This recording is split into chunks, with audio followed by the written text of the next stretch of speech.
Halo dokter, mic masih muter, kamera belum on, tapi semangat belajar sudah full injection.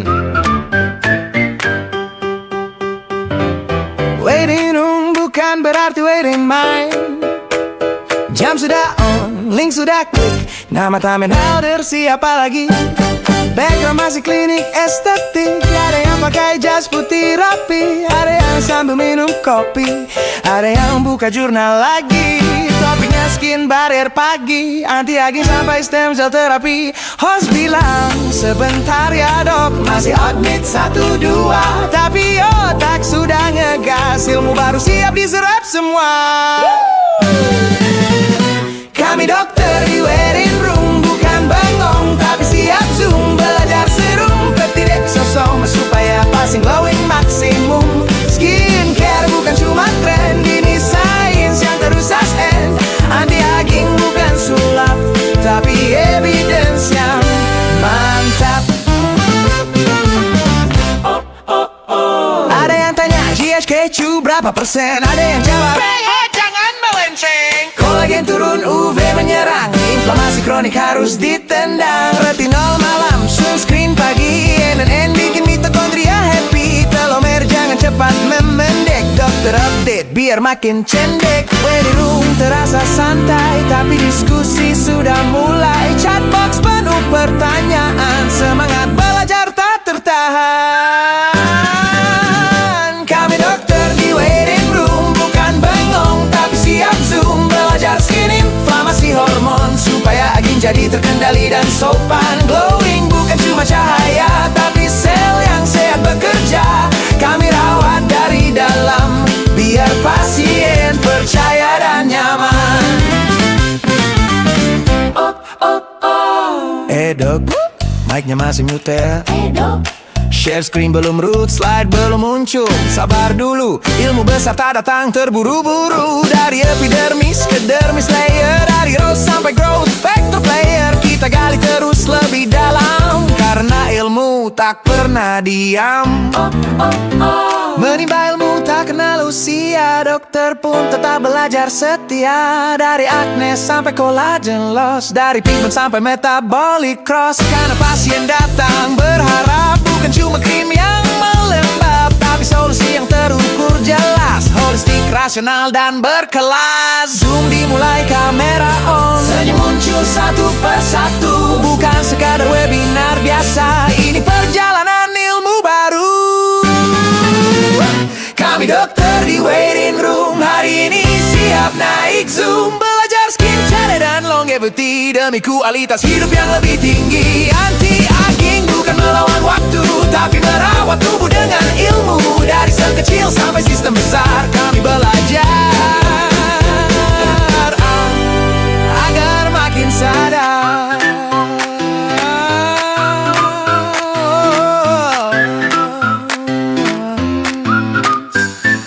Waiting room hanyalah jeda, bukan berhenti, bukan sekadar ada. Karena dokter sejati tahu belajar adalah terapi untuk dirinya juga.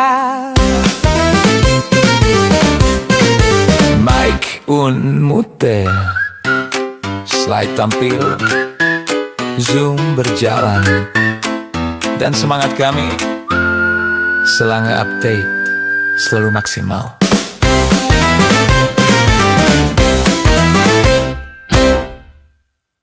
Yeah.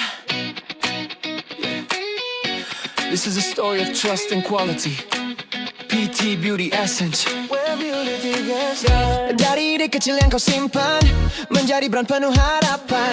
Kami hadir jadi jawaban, wujudkan mimpi jadi kenyataan. Formulasi dengan ketelitian, standar tinggi jadi pegangan. Dari konsep hingga produksi, semua dikerjakan sepenuh hati. Proses cepat tetap terukur, kualitas selalu jadi ukur. Langkah pasti, sistem rapi, partner terbaik industri. Beauty Essence pilihanku, dipercaya berkualitas selalu. Maklon mudah, proses pun laju, dari nol sampai brand melaju. Beauty Essence solusiku, pabrik Maklon yang kutuju. Aman, profesional, terpercaya, bersama kita tumbuh berjaya. Yeah, yeah, yeah. Dari skincare hingga body care, semua dibuat dengan care. Tim ahli selalu siaga, jaga mutu setiap karya. Regulasi jelas terpenuhi, standar mutu tak pernah kompromi. Kami tahu arti kepercayaan, itu fondasi keberlanjutan. Transparan dalam setiap proses, cepat tanpa harus stres. Komunikasi terbuka luas, klien nyaman, kerja pun puas. Beauty Essence pilihanku, dipercaya berkualitas selalu. Maklon muda, proses pun laju, dari nol sampai brand melaju. Beauty Essence solusiku, pabrik Maklon yang kutuju. Aman, profesional, terpercaya, bersama kita tumbuh berjaya.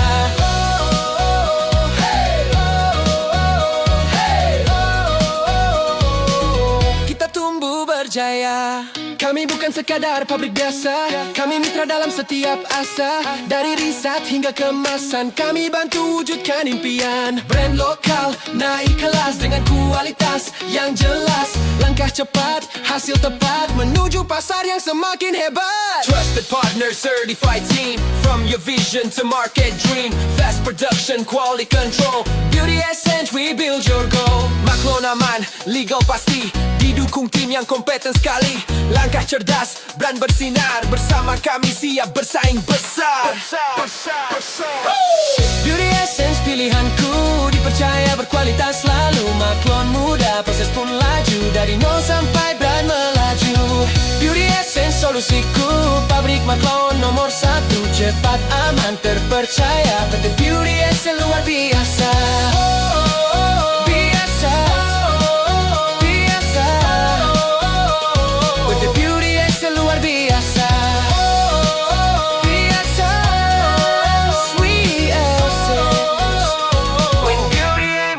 Precision.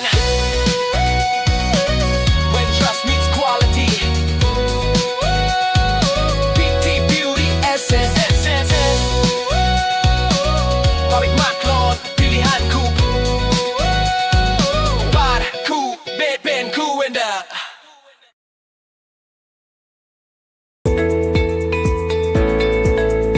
Jadi anti-aging tuh seru banget. Anti-aging tuh bukan cuman kulit yang ada di sekitar bukan. Anti-aging itu peningkatan kualitas hidup. Nah ini kita sekarang udah di lantai 1 Pak. Untuk konsultasi pasien dengan Dokter David di sini. Kan ada di lantai 2. Ini ada ruangan Ibu Syifa Permata. Ini beliau itu ada psikologi. Di sini ada pemeriksaan HCG food, pemeriksaan hormon juga. Nah ini bagian apa kita?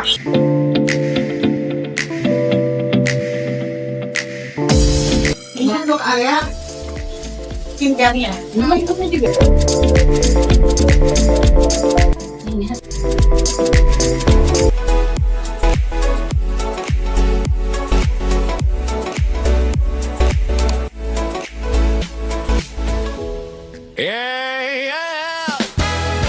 Halo dokter, Mike masih muter, kamera belum.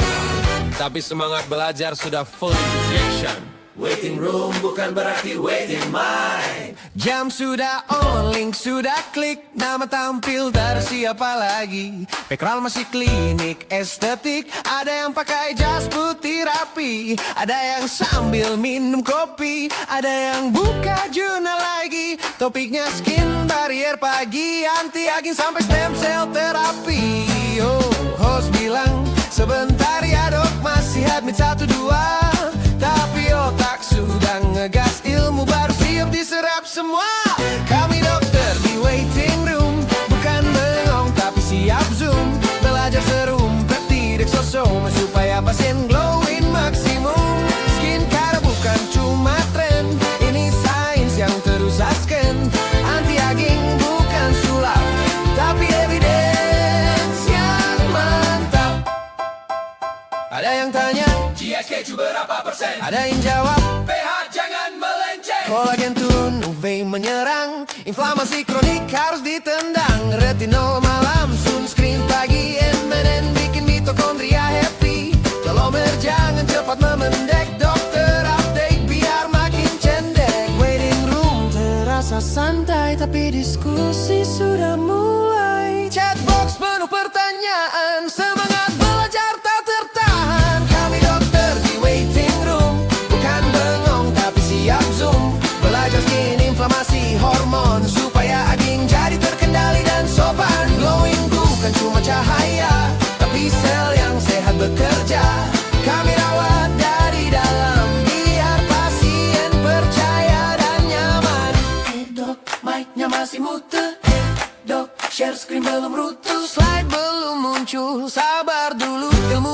tak datang terburu-buru.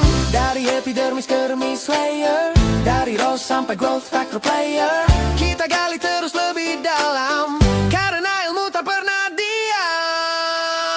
Menimba ilmu tak kenal usia, dokter tetap belajar setia. Dari acne sampai collagen loss, dari pigment sampai metabolic cross, karena pasien datang berharap bukan cuma krim yang melembab, tapi solusi yang terukur jelas, holistik, rasional dan berkelas. Zoom dimulai, kamera on, senyum muncul satu persatu. Bukan sekadar webinar biasa, ini perjalanan ilmu baru.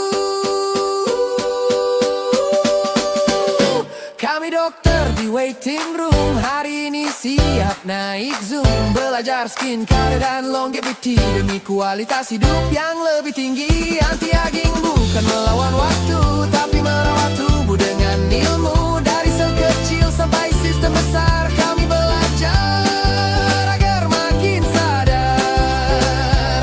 Waiting room hanyalah jeda, bukan berhenti, bukan sekadar ada, karena dokter sejati tahu belajar adalah terapi untuk dirinya juga.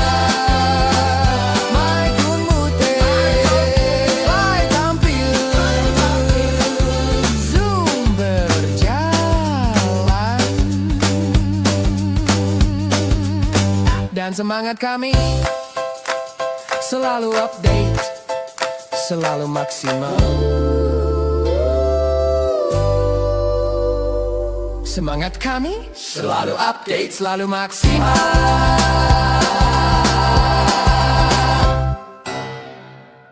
Selamat siang, Bapak dan Ibu dokter dan rekan-rekan semua. Assalamualaikum warahmatullahi wabarakatuh. Salam sejahtera bagi kita semua. Om Swastiastu, Namo Buddhaya, salam kebajikan. Selamat datang di Integrated Learning Forum, webinar spesial Ramadan dari PT Beauty Essence dan Klinik Utama Laination.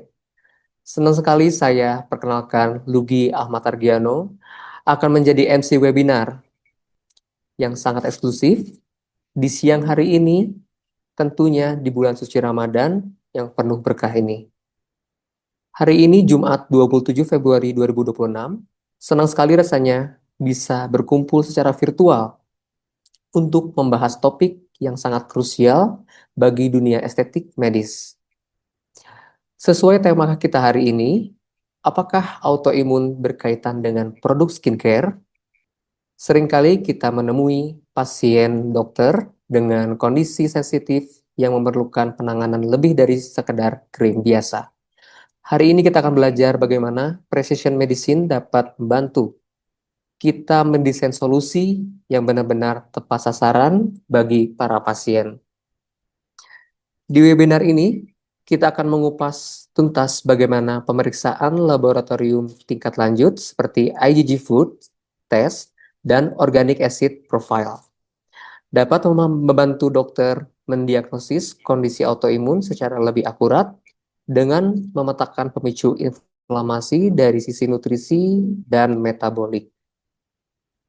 Dengan pemahaman klinis yang dalam dan dokter yang memiliki peluang besar untuk mengembangkan maklun produk skincare yang dipersonalisasi, produk yang aman, bebas iritan, dan tepat sasaran bagi pasien dengan kebutuhan imun yang khusus. Acara kita hari ini akan terbagi menjadi 2 sesi utama, yaitu untuk topik pembahasan sesi pertama dengan Dr. David Avandijaya Wartono, FAARM, ABAARM, Certified AAAM Certified, sebagai Presiden Director PT Beauty Essence dan Klinik Utama Laination, dengan judul Pendekatan Precision Medicine pada Pasien Autoimun, aplikasi klinis IgG food test dan organic acid profile dalam personalisasi produk skincare. Di sesi kedua, kita bersama Bapak Sony Janto, Managing Director PT Beauty Essence dan Klinik Utama Laination, dengan materi strategi bisnis dan langkah mudah maklon skincare di PT Beauty Essence. Dan tentunya Akan ada sesi tanya jawab di setiap akhir pemaparan materi. Agar diskusi kita berjalan lebih mendalam dan interaktif, saya tidak sendirian di sini. Sesi materi nanti akan dipandu langsung oleh moderator kami. Langsung saja saya undang moderator kita hari ini, Dr. Tuti Rohayati. Halo Dr. Tuti, selamat siang. Apa kabarnya dokter? Halo juga, apa kabar juga? Kabarnya baik-baik. Dan terima kasih tentunya MC Mas Lugi sudah memberikan kepada saya untuk menjadi moderator. Kita akan bersama teman-teman semuanya. Tentunya salam sehat untuk kita semuanya. Terima kasih rekan-rekan sejawat atau seluruh yang kita undang untuk mengikuti acara kita yang perdana dalam Integrated Learning Forum webinar dari PTBE dan Klinik Utama Lination hari ini. Dan tentunya teman-teman semuanya kita sudah tahu bahwa kesehatan bukan hanya tentang apa yang tampak dari luar, tapi tentang apa yang terjadi di dalam tubuh kita tentunya. Hari ini bersama Dr. David Budiwartono, kita akan membahas untuk apakah autoimun berkaitan dengan produk skincare, dan juga nanti materi kedua kita akan membahas mengenai strategi bisnis dan langkah mudah Maklun Skincare di PT Beauty Essence. Untuk teman-teman, terima kasih sudah bergabung. Baik, kita akan memasuki sesi pertama kita. Apakah autoimun berkaitan dengan produk skincare? Tentunya kita semua sudah mengetahui tentang autoimun dan produk skincare, namun hubungannya bersifat dua arah. Produk skincare tidak secara langsung menciptakan penyakit autoimun dalam semalam. Tetapi bahan kimia yang terkandung di dalamnya bisa saja menjadi pemicu bagi mereka yang memiliki bakat genetik atau justru memperburuk kondisi kulit yang sudah terkena autoimun. Dan untuk sesi pertama, saya langsung akan mengundang Dr. David Avandi Jayawartono, FARM, ABAARM Certified, dan I3M Certified. Dr. David sebagai President Director dari PT Beauty Essence dan Klinik Utama Lination. Dr. David, dipersilakan. Terima kasih Dr. Tuti. Tolong slide-nya.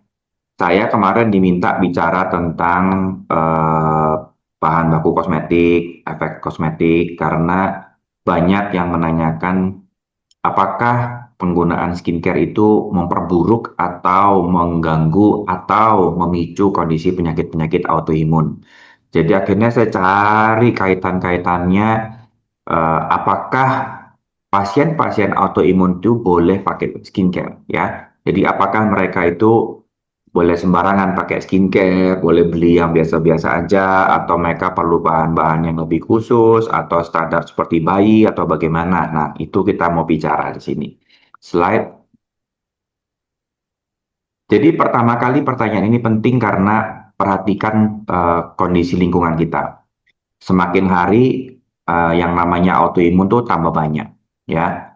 Jadi nggak cuman dulu, tapi sekarang itu banyak, dan mungkin bahkan anak-anak atau keluargamu atau teman pun sekarang sudah mulai bermunculan ada autoimunnya. Nah, ketika kita sudah mulai memahami ini, dan ketika kita sudah mulai melihat pentingnya pemahaman tentang autoimun, kan banyak juga pasien-pasien autoimun yang tetap pengen cantik, ya. Jadi akhirnya kita mesti mikir apakah kosmetik ini punya peran, apakah kosmetik ini memperburuk kondisi autoimun. Kalau kena autoimunnya jenis kulit, apakah pasiennya boleh pakai skincare misalnya, make up, boleh nggak? Kalau pasiennya kena autoimunnya psoriasis di kepala, boleh nggak dia pakai pewarna? Boleh nggak dia pakai perawatan rambut gitu, boleh atau enggak, ya? Makanya paparan kosmetik inilah yang kita perlu pelajarin dan kita perlu paham. Makanya ketika kita mulai, saya carikan data-datanya, kita akan mulai dulu dari toksikologi. Yuk, slide. Jadi ini adalah problem-problem di kosmetik yang kita sudah lalui sebagian besar, Sebagian besar kosmetik kita sekarang sudah mulai tidak mengandung ini, walaupun sebagian kecil masih ada yang mengandung tipe-tipe lama ya. Jadi kenapa ini jadi masalah? Karena ini ada di seluruh sediaan kosmetik kita, mulai dari sediaan preparat kuku, preparat kulit, preparat rambut, preparat pelembab, preparat make up, sampai preparat bibir. Jadi ada di lipstick ya. Nah, masing-masing dari problem-problem ini dulu dan sekarang udah mulai banyak yang upgrade. Contoh yang paling gampang adalah parfum ya. Kalau kita perhatiin zaman dulu, parfum hampir kita sering dengar pakai parfum keteknya merah, pakai parfum lehernya merah ya, nggak tahan, muncul alergi dermatitis kontak. Nah, memang betul pada zaman itu dari pihak industri, dari pihak pembuatan parfum itu masih belum secanggih dan sebersih sekarang. Sekarang ini kita sudah punya standar namanya IFRA. Jadi untuk parfum-parfum khusus digunakan skincare, parfum khusus digunakan ruangan itu beda. Jadi parfum Baygon sama parfumnya orang sama parfumnya ruangan itu punya standar yang beda kalau sekarang. Dulu masih nyama. Jadi makanya sekarang perhatikan jarang banget kita dengar pakai hand body kemudian alergi atau pakai parfum kemudian alergi muncul dermatitis kontak tuh jarang sekali ya. Kenapa pertanyaan ini penting? Karena mau nggak mau kita mesti paham bahwa kulit kita walaupun skin barrier tapi ternyata masih tembus ya. Jadi kalau kita pakai bahan baku kosmetik, kita pakai pelembab, kita pakai bahan baku yang berparfum, ada active ingredient, ternyata itu tuh masih ada yang tembus. Next.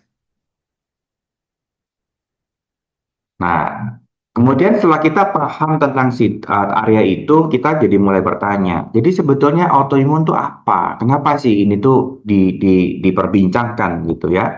Penyakit autoimun adalah sebuah kondisi ketika sistem imun kita nyerang badan kita sendiri. Seolah-olah jaringan tersebut adalah musuh kita, ya. Ini terjadi karena ada something sehingga badan lupa sama name tag-nya masing-masing dan badan lupa sama oh kamu teman, kamu musuh, kamu teman, kamu musuh. Sehingga semua tentaranya dia akan menyerang siapapun yang dia lupa gak kenal, ya. Next slide. Nah, ketika kita sudah mulai paham di situ, maka pertanyaannya, autoimun kan dasarnya inflamasi, ya. Dan bahan baku tadi, kalau kita lihat, benzoyl peroxide, dia merangsang inflamasi seputaran kulit. DEA, MEA, TEA, ini rata-rata di produk-produk sabun ya, rata-rata bentuk foam booster. Ini juga merangsang inflamasi di permukaan kulit. Tapi juga dia dapat terserap dan terakumulasi di bagian organ dan juga otak ya. Dioksin ini seringkali jadi bahan aktif untuk antibakterial biasanya. Bisa juga jadi problem karena ini memicu kanker ya. Kemudian DMDM ini juga rata-rata ada di pelembab rata-rata ya. Ini bisa bikin sendi sakit, dia bisa bikin kanker, dia bisa bikin inflamasi di area kulit dan juga alergi. Belum dengan paraben, hati-hati, paraben ini nggak cuma di kulit ya, tapi paraben ini ternyata ada di beberapa sediaan non-kosmetik, makanan, obat-obatan, dan semua yang kita konsumsi, kadang-kadang ada ya.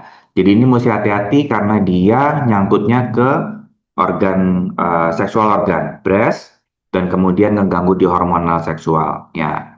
Dari seluruh bahan-bahan kosmetik yang bermasalah ini, semuanya akan menciptakan radikal bebas, inflamasi, dan antigen yang menciptakan alergi, dan sebagian kecil berkontribusi di metal toxicity. Ya, sebagian kecil berkontribusi di metal toxicity. Next slide. Nah, jadi pertanyaan nih, bener nggak sih kalau kulit itu ternyata membran barrier yang intak? Intak tuh berarti 100% nggak bisa tembus. Ya, ternyata dari review berbagai macam jurnal, saya sempat masukin jurnalnya di WhatsApp grup Aging and Aesthetic waktu itu. Ternyata sebagian besar membuktikan bahwa kulit kita itu tidak full intak, tapi kulit kita itu sebagian barrier dan sebagian tembus. Kriteria apa yang dia bisa tembus? Ternyata apabila stratum korneumnya utuh, maka sebagian besar bahan yang di luar topikal itu nggak mungkin masuk. Nah, problem ini mulai muncul nih. Ingat nggak kalau kita di sediaan dokter itu banyak pakai chemical peeling dan pengelupasan menggunakan tretinoin, ya. Jadi artinya secara alami kita bongkar nih stratum corneumnya. Nah, ketika kita bongkar stratum corneumnya, kemampuan healingnya tidak terkejar, apa yang terjadi? Kulitnya jadi lebih bocor dan kemudian jatuh ke posisi sensitif. Ya, apalagi yang membuat kulit itu jadi tidak bisa intak, jadi masih bocor tembus ke dalam. Ternyata apabila berat molekulnya di bawah 500 Dalton, itu dia tembus. Dan karakternya mesti lipofilik. Jadi kalau kita ingat sediaan-sediaan, ada yang menawarkan, wah, dengan kolagen, dengan ABCDE, dan kita tahu persis kolagen itu protein ya, asam amino ya, dan karakternya nggak mungkin kecil, dia gede banget. Jadi artinya itu cuma marketing gimmick, dan dia nggak lipofilik. Jadi kemampuan kulit untuk makan kolagen dari topikal itu amat sangat kecil sekali. Nah, tapi ada beberapa nih yang lebih dari 500 Dalton. Contohnya kayak 12 bahan aktif tadi, dia lebih, makanya dia tembus, ya. Makanya ketika kita mulai paham karakter kulit, jalur absorpsi terutama ini datang dari interseluler, transseluler, dan folikuler, karena lubangnya tempat rambut itu tetap ada lubang yang bisa masuk, dan di dalam dia lebih tipis. Dan kemudian kulit rusak, ini kita berkontribusi nih, karena kita dokter estetik ya. Entah di jarum lah, microneedle, entah di laser fraxel lah, dirusak lagi, entah di chemical peeling lah, dirusak lagi, entah pakai tretinoin hariannya, dirusak lagi, sehingga membran kulit kita itu lebih cenderung bocor dan bisa masuk, ya. Next slide. Nah, ketika kita paham bahwa kulit utuh adalah bagian efektif, dan sebagian besar kosmetik karena kerjanya di superficial dan systemic absorption sangat kecil, maka kita paham kita mesti berhati-hati kalau post chemical peeling atau menggunakan tretinoin dosis tinggi atau atau ada prosedur atau tindakan yang menyebabkan luka. Jadi habis fraxel, habis roller, habis derma needle, itu hati-hati. Jangan semua kosmetik-kosmetik yang berlogam tinggi itu masuk dipakai dulu. Makanya biasanya kita istirahatan 3 hari ya. Next slide. Nah, ternyata apa sih informasi di belakang premature aging dan juga autoimmune disease? Ternyata yang namanya autoimmune disease dan juga premature aging itu adalah penumpukan inflamasi dan penumpukan kerusakan dan kegagalan sistem badan untuk recycle. Jadi yang paling bawah kita lihat ada autophagy defect, itu adalah kegagalan badan kita untuk recycle.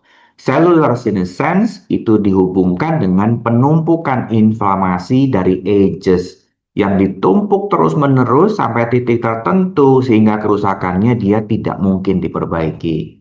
Makanya kita paham bahwa chronic long-term inflammation dan kemudian reseptornya dia akan rusak dan ternyata sumber utamanya datang dari makanan atau insulin resistance ya. Next slide. Nah, ketika kita mulai paham sampai situ, kita review ulang tentang bagaimana munculnya reaksi autoimun. Yang namanya auto itu nggak mungkin tanpa pemicu. Yang namanya auto itu pasti ada pemicu, pasti ada trigger awal, dikenalin sebagai trigger, reaksinya jalan terus tidak terhentikan. Ya, makanya ada pemicu, aktifnya sistem imun, terjadi gangguan regulasi imun sistem, terbentuk autoantibodi dan sel imun yang menyerang organ tertentu, dan kemudian berakhir dengan peradangan kronis dan kerusakan jaringan. Nah, yang berhubungan di dalamnya, yang namanya trigger bisa dari solvent, bisa dari pestisida, bisa dari herbisida, bisa dari silika, bisa dari smoke, dan juga bisa dari bahan-bahan kosmetik, dan juga sangat mungkin dari makanan yang kita makan. Next slide. Sehingga kita mulai bertanya-tanya, jadi benar nggak sih data-datanya terbuktikan atau tidak? Jadi saya mulai cari data lagi hubungannya antara insulin resistance dengan yang namanya autoimun. Ternyata muncul. Jadi ternyata ada kaitannya antara insulin resistance dengan problem autoimun. Saya nemu di diabetes, saya nemu di inflammatory marker yang lain. Jadi ketika kita mulai paham bahwa oh iya ya ini terbukti ya insulin resistan itu memicu peradangan kronis dan memungkinkan terbentuknya autoimun. Dan kemudian mental yang terganggu itu juga akan sangat mengganggu di HPA aksisnya. Next slide. Dan ini jurnalnya lumayan sekali gitu, lumayan banyak tentang insulin resistan itu banyak sekali. Makanya ketika kita mulai mempertanyakan, katanya kita makan normal. Katanya pola makan kita sudah oke, ya. Jadi sebetulnya apa nih yang salah? Karena pasti kalau makanannya oke dan makannya bagus, nggak mungkin populasi kita muncul insulin resistance. Kan itu yang jadi pertanyaan. Jadi ternyata pola makan tinggi refined karbohidrat itu yang berkontribusi terhadap insulin resistance pada individu yang predisposisi, ya. Artinya apa?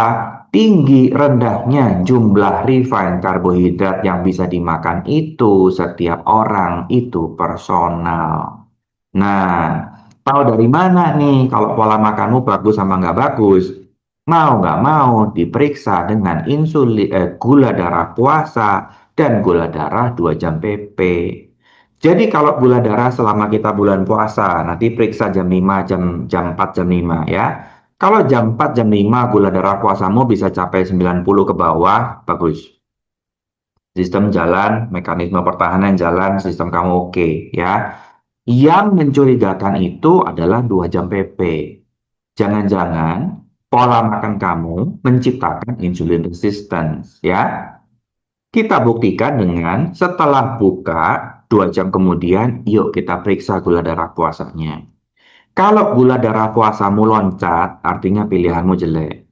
Kalau gula darah 2 jam PP-mu kamu di atas 110, artinya sistem kamu baik, pola makan belum bagus.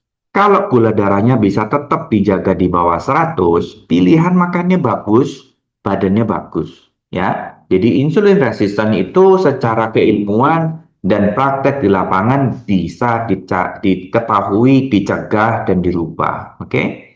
Problem kedua dengan insulin resistance adalah kebiasaan nyemil. Makanya kenapa mereka-mereka yang ngikutin pola makan IF badannya lebih baik, kelihatan ada perubahan kesehatan, ya. Karena makan dengan jendela puasa dan makannya seandainya nyemil dia bukan karbohidrat, itu tidak menaikkan problem insulin resistance, ya. Next. Pada saat kita mulai paham tentang ini, jurnal-jurnalnya juga mendukung. Jadi ternyata insulin resistance dengan TLR4 itu berhubungan. Insulin resistance dengan PRR itu berhubungan. Insulin resistance dengan inflamasi metabolik itu berhubungan.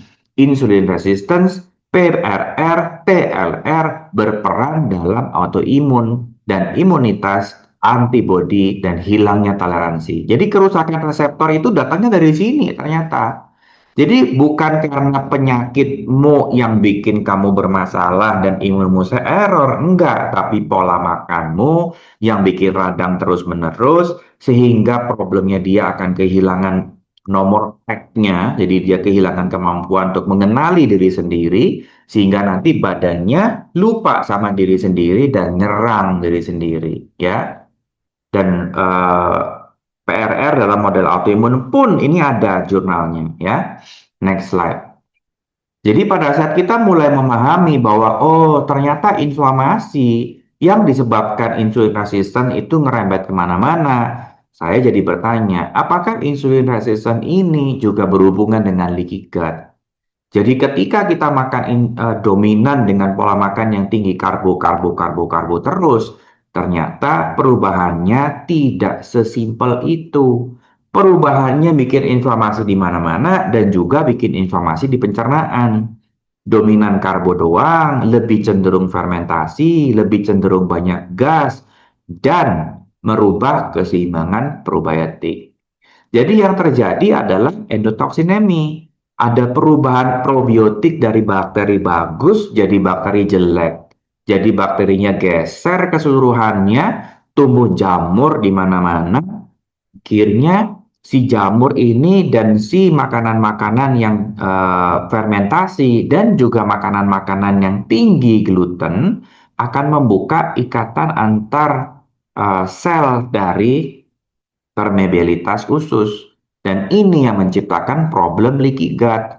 Bermunculan antigen dari makanan yang gagal cerna masuk ke dalam pembuluh darah sebelum waktunya. Sehingga ketika badannya nggak kenal sama badan sendiri dan muncul antigen-antigen baru di dalam darahnya, apa yang terjadi? Seluruh sistem imun sistemnya akan nyerang siapapun yang mirip. Jadi begitu makan susu, oh mirip sama kelenjar minyak, muka langsung diserang. Kelenjar folikel rambut langsung diserang, jadinya radang. Nah, jadi kita kenalnya akne gitu. Makan yang lain, misalnya makan kacang-kacangan, mirip sama sendi, mirip sama kartilago, kemudian diserang semuanya, sendi-sendinya meradang, maka kita kenal yang namanya rheumatoid arthritis, gitu ya. Next slide. Jadi pada saat kita mulai paham tentang ini, kita mulai berpikir, loh, ternyata bakteri ini berhubungan ya, karena kita kenal di dalam anti-aging itu ada dysbiosis. Dan ketika kita bicara tentang dysbiosis itu ternyata juga cuma bukan bakteri di perut doang, tapi berhubungan sama pencernaan, berhubungan sama mental, berhubungan sama inflamasi keseluruhan, berhubungan sama imun sistem, dan berhubungan dengan berbagai penyakit autoimun yang lain. Nah, next slide. Jadi ketika kita mulai paham tentang itu, maka kita bisa lihat nih kaitannya. Ternyata hubungan antara gut mikrobiota dan juga HPA aksis, hormon kortisol, dan juga neurotransmitter dan imun sistem itu semuanya saling terkait dan saling berhubungan. Jadi artinya pilihan makanmu inilah yang akan menciptakan problem dan segala permasalahannya di kemudian hari. Pilihan makanmu ini yang bikin radang, pilihan makanan ini yang bikin jamur jadi subur, pilihan makananmu ini yang bikin mentalmu jadi cemas segala macam sampai ke depresi. Pilihan makananmu ini yang akan menciptakan segala problem di autoimun termasuk di kecantikan kulit, ya. Karena dengan makan pola makan tinggi karbohidrat yang terjadi ages-nya tinggi, maka inflamasi akan cenderung akan tinggi dan hasilnya kulitmu akan cenderung pindah ke sensitif atau komedo dan berjerawat. Next slide. Makanya ketika kita mulai paham di sini, kita bisa lihat bahwa kerusakan ini tidak bisa dituduhkan cuma dari gluten. Jadi kalau zaman dulu selalu bilangnya, oh leaky gut, stop terigu. Ya, ternyata nggak cuma gluten. Si perusak ini ternyata rame-rame. Ya gula ya iya, tepung ya iya, makanan yang dari refined karbohidrat ya iya, ketambahan sama tambah gluten tambah parah. Ya, makanya ketika kita mulai memahami siklus lingkaran besarnya si autoimun ini, kita jadi kebayang, oh kalau mau sembuh, mau nggak mau adalah rubah pola makan. Next slide. Nah, ketika kita mulai rubah pola makan, maka golongan problem-problem metabolic syndrome, neurological disorder, autoimmune disorder itu bisa dihandle dengan perubahan pola makan yang signifikan, ya. Next slide. Nah, ketika kita mulai paham di area sini, maka pertanyaan berikutnya adalah makanan mana yang boleh dimakan dan makanan mana yang nggak boleh dimakan. Disinilah perannya IgG food sensitivity testing. Karena yang jadi musuh utama memang karbo secara keseluruhan. Tapi karena kita sudah muncul leaky gut, kita sudah muncul problem-problem di cerna, kita sudah muncul gangguan intestinal permeability, sudah ada SIBO, sudah ada dysbiosis, maka kebocoran sesuai dengan ukuran fragmen masing-masing ini akan menciptakan pemicu tambahan.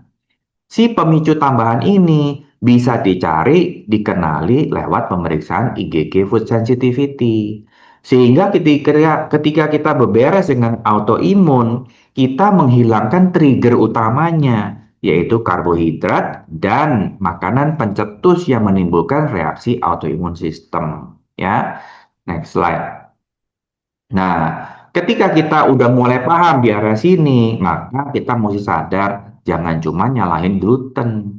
Ya, problemnya bukan cuma di gluten. Karena autoimun ini bisa muncul di non-gluten.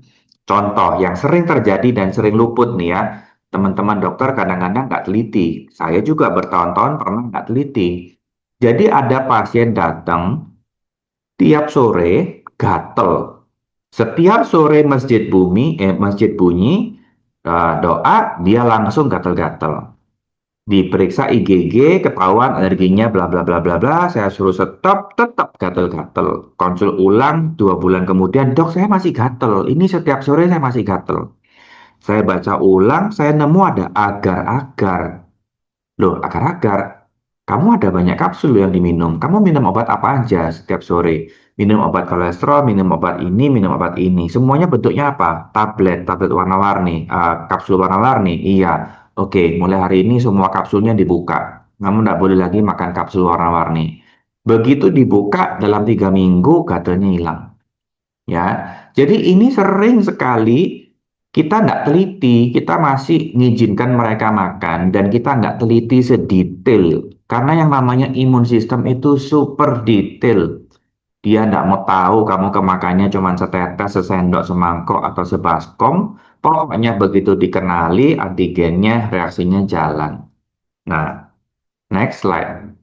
Makanya ketika kita mulai paham tentang bagaimana leaky gut problem, bagaimana autoimmune problem, dan segala macamnya, kita bisa lihat, oh lingkaran inflamasinya sebesar ini ternyata, ya. Next slide.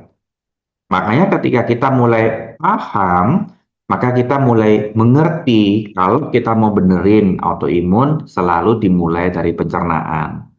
Next slide. Dan ternyata yang kita tahu dan yang kita nggak tahu adalah insulin resisten micu inflamasi metabolik. Autoimun micu toleransi dari sistem pengenalan imun sistem ya. Beberapa bahan kosmetik dapat memicu reaksi inflamasi atau dermatitis alergi kontak. Dan beberapa bahan dapat mengganggu gangguan hormon, jadi signaling hormon. Tapi ini datanya sangat kecil, sangat terbatas sekali ya. Yang kita belum tahu, apakah penggunaan skincare topikal pada kulit utuh itu bisa memicu autoimun sistemik. Sampai sekarang ini jurnal nggak ketemu. Jadi ini kita bisa agak tenang, tapi belum boleh tenang banget ya. Dan apakah paparan kronik low dose cukup signifikan secara klinis untuk bisa memicu satu rangkaian besar? Kalau kita lihat dari proses perjalanannya autoimun tadi, rasanya untuk menciptakan paparan dari skin jadi autoimun problem itu kecil sekali ya. Dan yang kita belum tahu juga adalah interaksi dengan genetik dan individu siapa yang punya genetik bawaan atau pola yang mencetuskan autoimun. Next slide.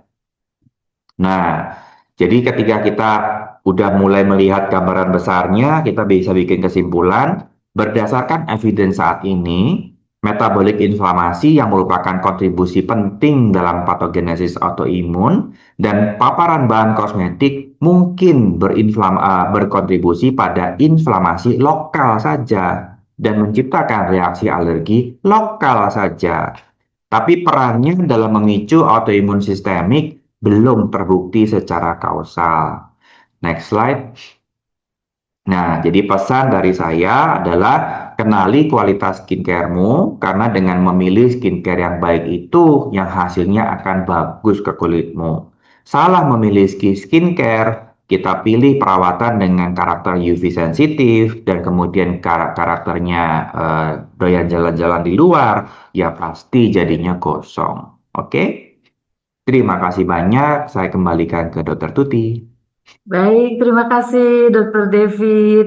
Terima kasih waktunya tepat sekali Dokter David dan pastinya ini luar biasa membuat kita juga memahami Dokter David ya bahwa tidak saja kita sebagai tenaga medis atau sebagai dokter, apalagi kita banyak nih teman-teman yang sudah bergabung. Terima kasih teman-teman, itu adalah kita bergerak di estetika, wellness, anti-aging gitu ya Dokter David ya. Ya. Ini sambil menunggu pertanyaan dari teman-teman, Dr. David, izinkan mungkin kalau saya sedikit juga akan memberikan pertanyaan sambil kita menunggu Boleh, Dok. untuk teman-teman. Silakan, Dokter, kita sudah terhubung ini Dr. David untuk acara kita ini ada yang hadir sudah ada 29 dan tentunya kita masih menunggu untuk teman-teman berkontribusi untuk acara kita. Dr. David, kalau dalam praktek klinis, di Ya. titik manakah kita harus mulai berhenti melihat keluhan? Tadi kan Dokter David banyak menjelaskan ya, Dokter David ya. Kadangkala itu kita cuma keluhan-keluhan yang kita dengarkan. Tapi sebagai masalah kulit, apakah itu sebagai masalah kulit yang biasa atau kita sudah mulai, kapan kita sudah mulai mencurigai bahwa ini adalah gangguan sistemik seperti yang tadi Dokter David jelaskan bahwa ini adalah dalam proses yang kita harus curigai bahwa ini adalah gejala autoimun, Dokter David. Gini, cara berpikirku di bidang anti-aging itu mungkin berbeda dengan cara berpikir konvensional. Kalau di konvensional, yang namanya penyakit itu meliputi hipertensi, diabetes, degeneratif, hingga kanker. Tapi di cara berpikir anti-aging, yang namanya penyakit itu cuma 4. Jamur, parasit, bakteri, sama virus. Ya. Jadi sisanya hipertensi, diabetes, degeneratif itu semuanya adalah gangguan fungsi sistem. Jadi kalau kita membahas problem, biasanya saya sampai nyari sampai apakah ini dari 4 itu. Karena kalau dari problem 4 itu, obatnya jelas, semua gejala akan terselesaikan dan akar problem masalahnya selesai. Pasti selesai. Contoh, kita berpikir bahwa selama ini jerawat itu adalah penyebab bakteri. Ya kan? Tapi berapa banyak dari kita yang sudah membuktikan kalau dikasih antibiotik gak kelar-kelar? Ada yang kelar, tapi sebagian besar enggak. Ya kan? Ada yang kelar, tapi enggak sebagian besar. Jadi, kurang kira-kira 20-30% kita perbaiki dengan antibiotik, jerawat konglobatanya yang parah itu bisa membaik banget.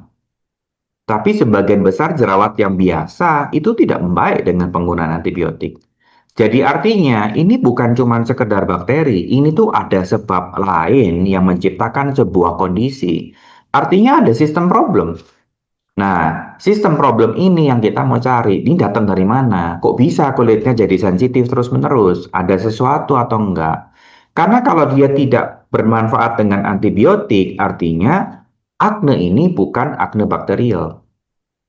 Ya kan? Jadi ilmu teori bahwa akne itu selalu dari P. acnes itu nggak selalu betul. Karena ada imun sistem. Berapa banyak pasien-pasien yang sudah kita kasih antibiotik loh kok ngefek. Akhirnya kita periksa IgG, ketahuan alerginya ada di telur, ada di susu, ada telur, susu, dan bahan makanan yang lain. Begitu di cut out dalam 3 bulan bersih total.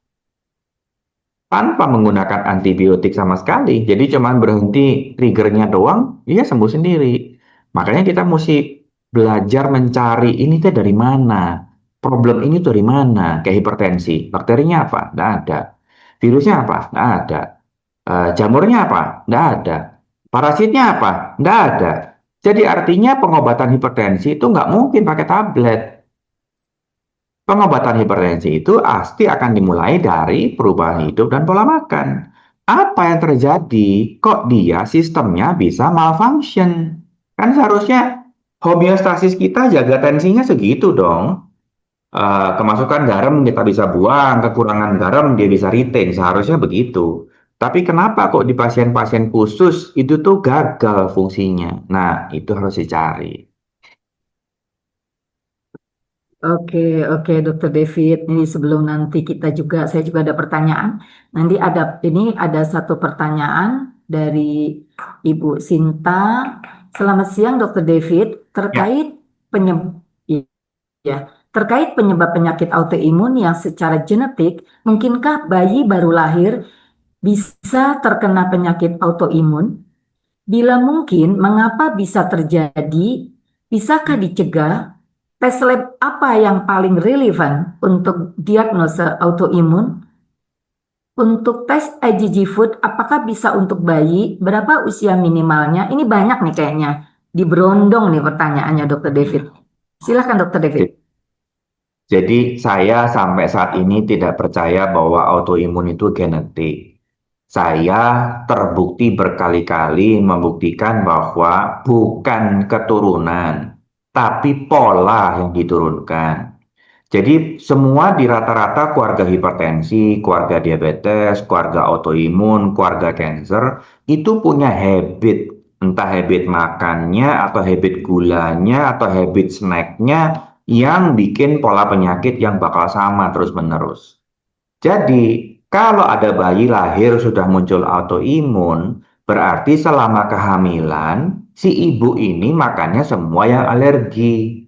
Daya tahan mama begitu besar, daya tahan baby kecil. Jadi sehingga dia lahir sudah langsung borokan. Biasanya ketika ibunya diperiksa IgG, di stop total, nanti itu 3 bulan depan bayinya sembuh biasanya. Tapi nanti pantangan makanannya ngikutin mama. Sementara ini, karena dia belum terpapar, dia baru terpapar dari orang tua semua. Jadi kalau ditanya, apakah anak kecil bayi boleh periksa IgG? Boleh. Tapi yang diperiksa selama dia ASI, mamanya dulu. Karena kan makanan mamanya yang dimakan. Bayi kan cuma makan rangkumannya doang. Nah, nanti setelah dia 2 tahun, pola makannya nggak ngikutin pantangan mama. Nanti setelah dia masuk di tahun keempat, baru si babynya boleh ambil darah sendiri untuk diperiksa. Karena makanannya udah mulai bervariatif. Jadi nanti ketahuan mana yang dia positif, nggak tahan makan, dan mana yang enggak. Nah, untuk tes yang paling relevan untuk diagnosis autoimun tetap yang namanya anaprofil. Ya, jadi untuk menegakkan diagnosis autoimun, anaprofil udah paling benar.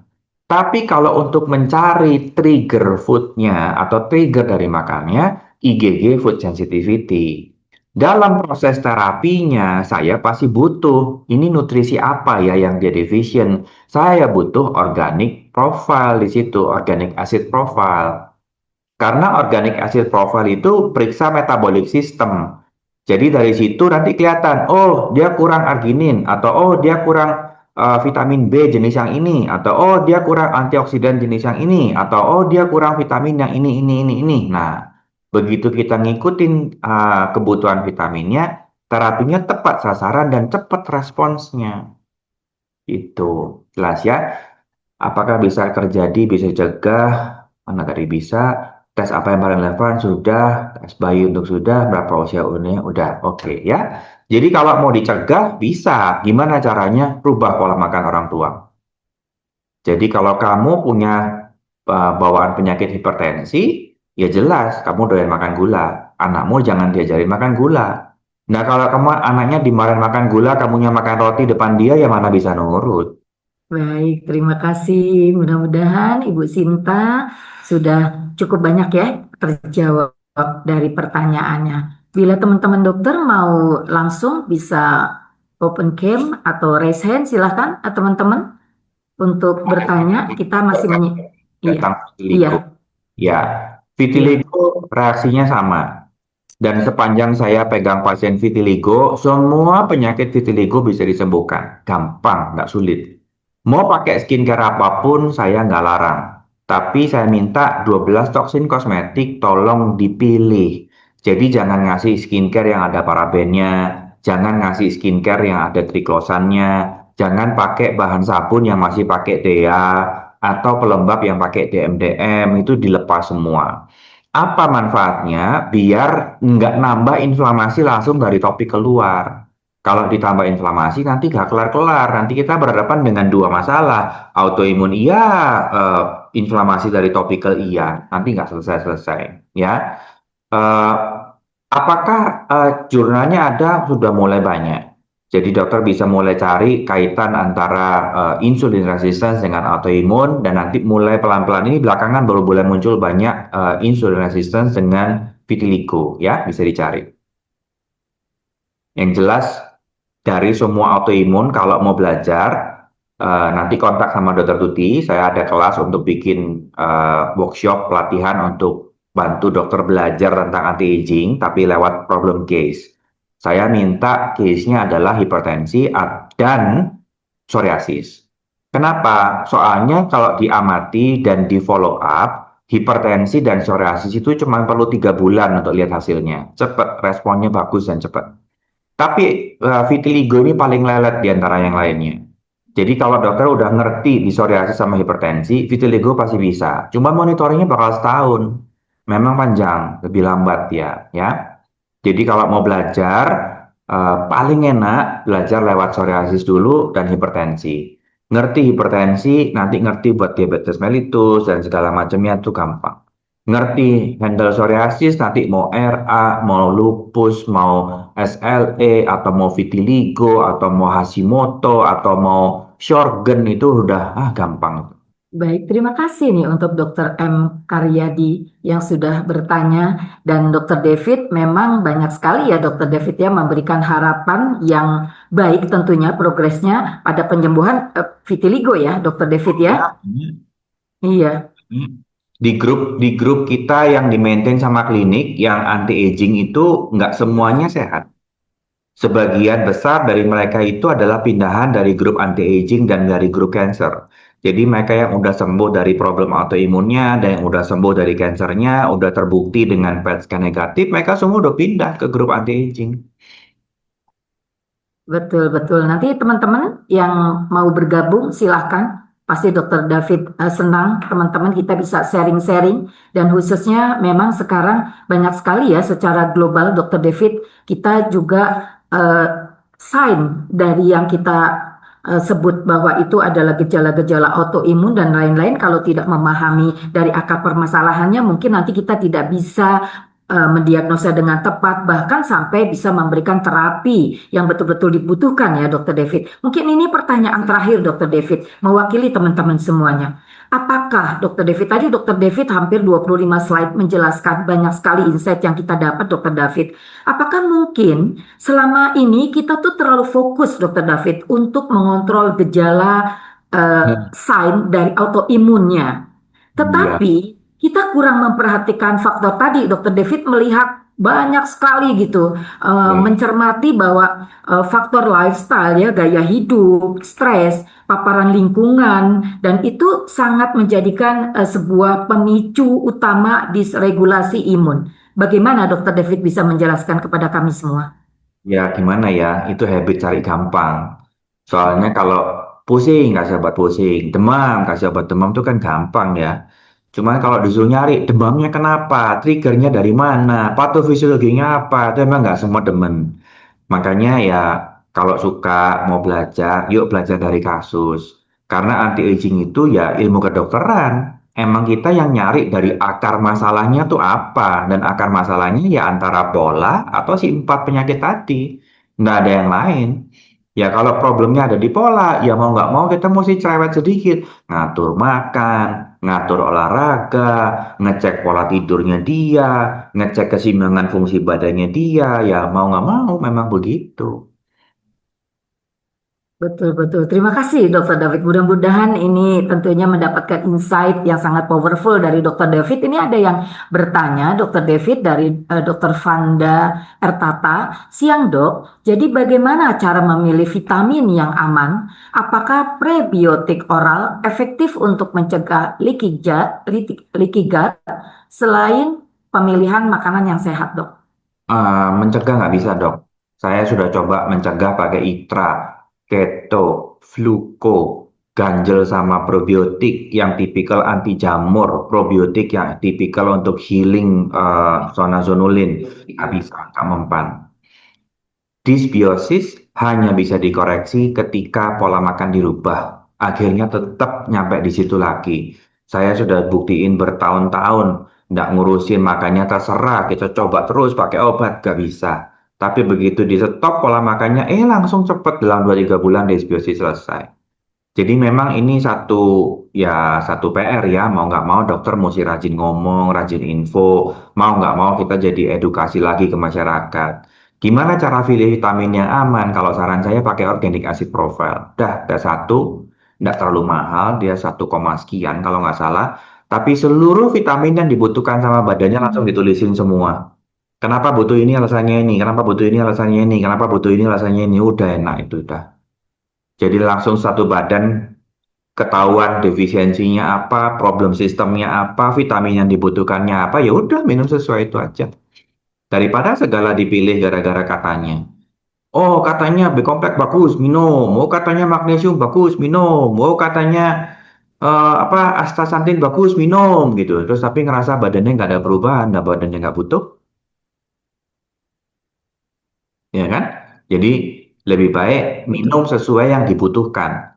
Periksa aja organic acid profile, nanti ketahuan dari situ. Dan untuk mencegah leaky gut yang sudah terlanjur terjadi, ya mau nggak mau cek IgG food sensitivity, stop trigger foodnya, dan kemudian berhenti makan karbo. Dok, berhenti makan karbo itu nggak semenakutkan yang dipikir kok. Saya cuma minta nggak usah makan makanan pokok karbohidrat. Sesimpel ngegado.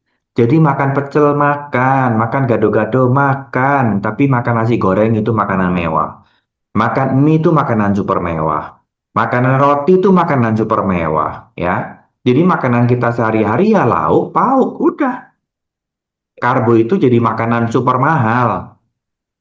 Soalnya nggak sehat, jadi jangan sering-sering gitu. Lah isinya pun cuma karbo doang. Kebutuhan kita cuma 100 gram per day, terus kita makannya sehari 1,5 kilo, ya gimana nggak rusak? Betul, setuju Dokter David, setuju sekali. Dok, kalau tema kali ini kan memang kita sedang kaitkan ya dok ya, mengenai tadi, Dokter David banyak sekali di materi-materi Dokter David mengenai pendekatan precision medicine pada pasien autoimun, khususnya mengenai aplikasi klinis IgG food test dan organic acid profile dalam personalisasi produk skincare. Nah, ini mungkin pertanyaan terakhir dok, karena dari chatroom sudah tidak ada pertanyaan lagi. Bagaimana kira-kira pendapat Dr. David? Karena di Klinik Utama Lination sebagai garda terdepan, Dr. David berpraktek sebagai dokter yang sudah expert di bidangnya.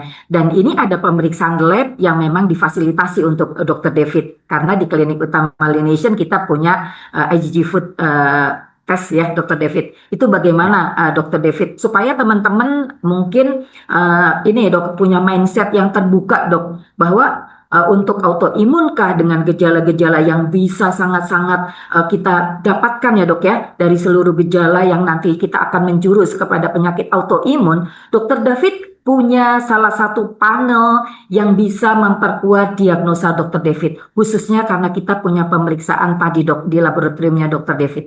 Itu Ya, seperti apa Dr. David? biasanya kalau untuk pembuktian diagnosis pakai anak profile, itu hampir semua lab punya. Terus untuk cari trigger foodnya kita pakai IgG food sensitivity. Itu nanti makanan mana yang micu itu ketahuan.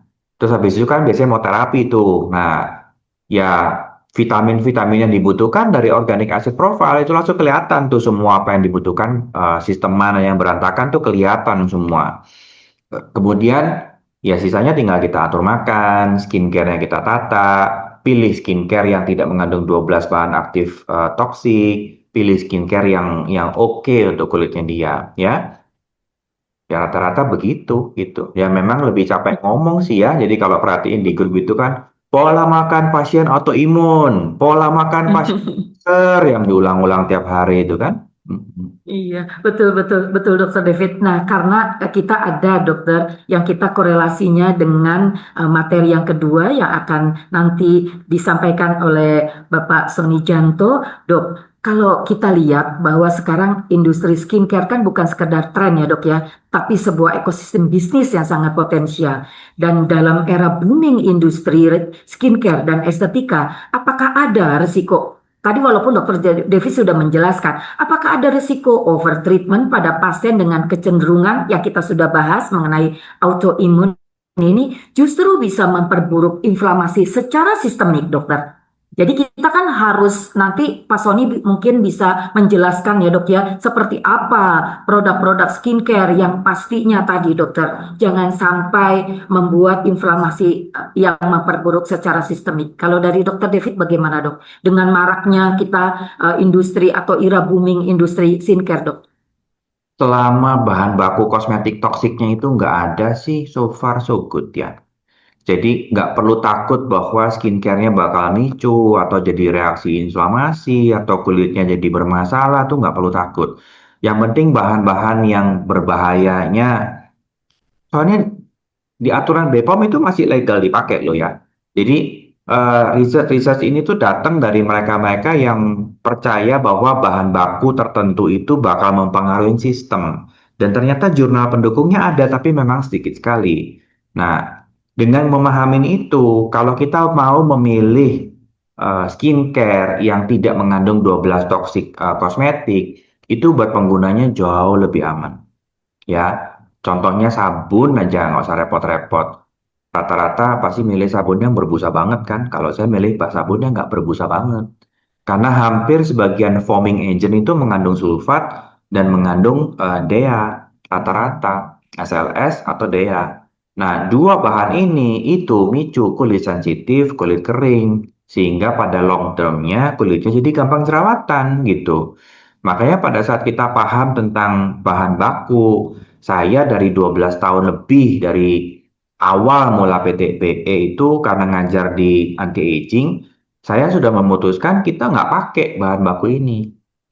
Parfum kita punya yang standar IFRA, kemudian foaming agent berbasis sulfat kita nggak pakai, terus bahan antibakterial yang saya tulis itu semuanya kita udah nggak pakai, kita ganti total semuanya. Jadi kalau boleh dikata, produk yang dibikin itu standar organik tinggi yang dipakai, tapi dengan harga murah, harga biasa. Betul, betul Dr. David. Dr. David, dengan segala rasa hormat senang sekali sudah meluangkan waktu ya bicara dengan kita semuanya. Dokter boleh, karena materi dokter ini sangat-sangat dokter mungkin sekarang gitu ya, eranya di mana kita tidak saja harus care pada diri kita. Bagaimana closing statement untuk materi dokter saat ini dok, agar teman-teman sejawat semuanya atau yang mengikuti acara hari ini itu bisa kita lebih care lagi terhadap kesehatan dan pola hidup kita dokter.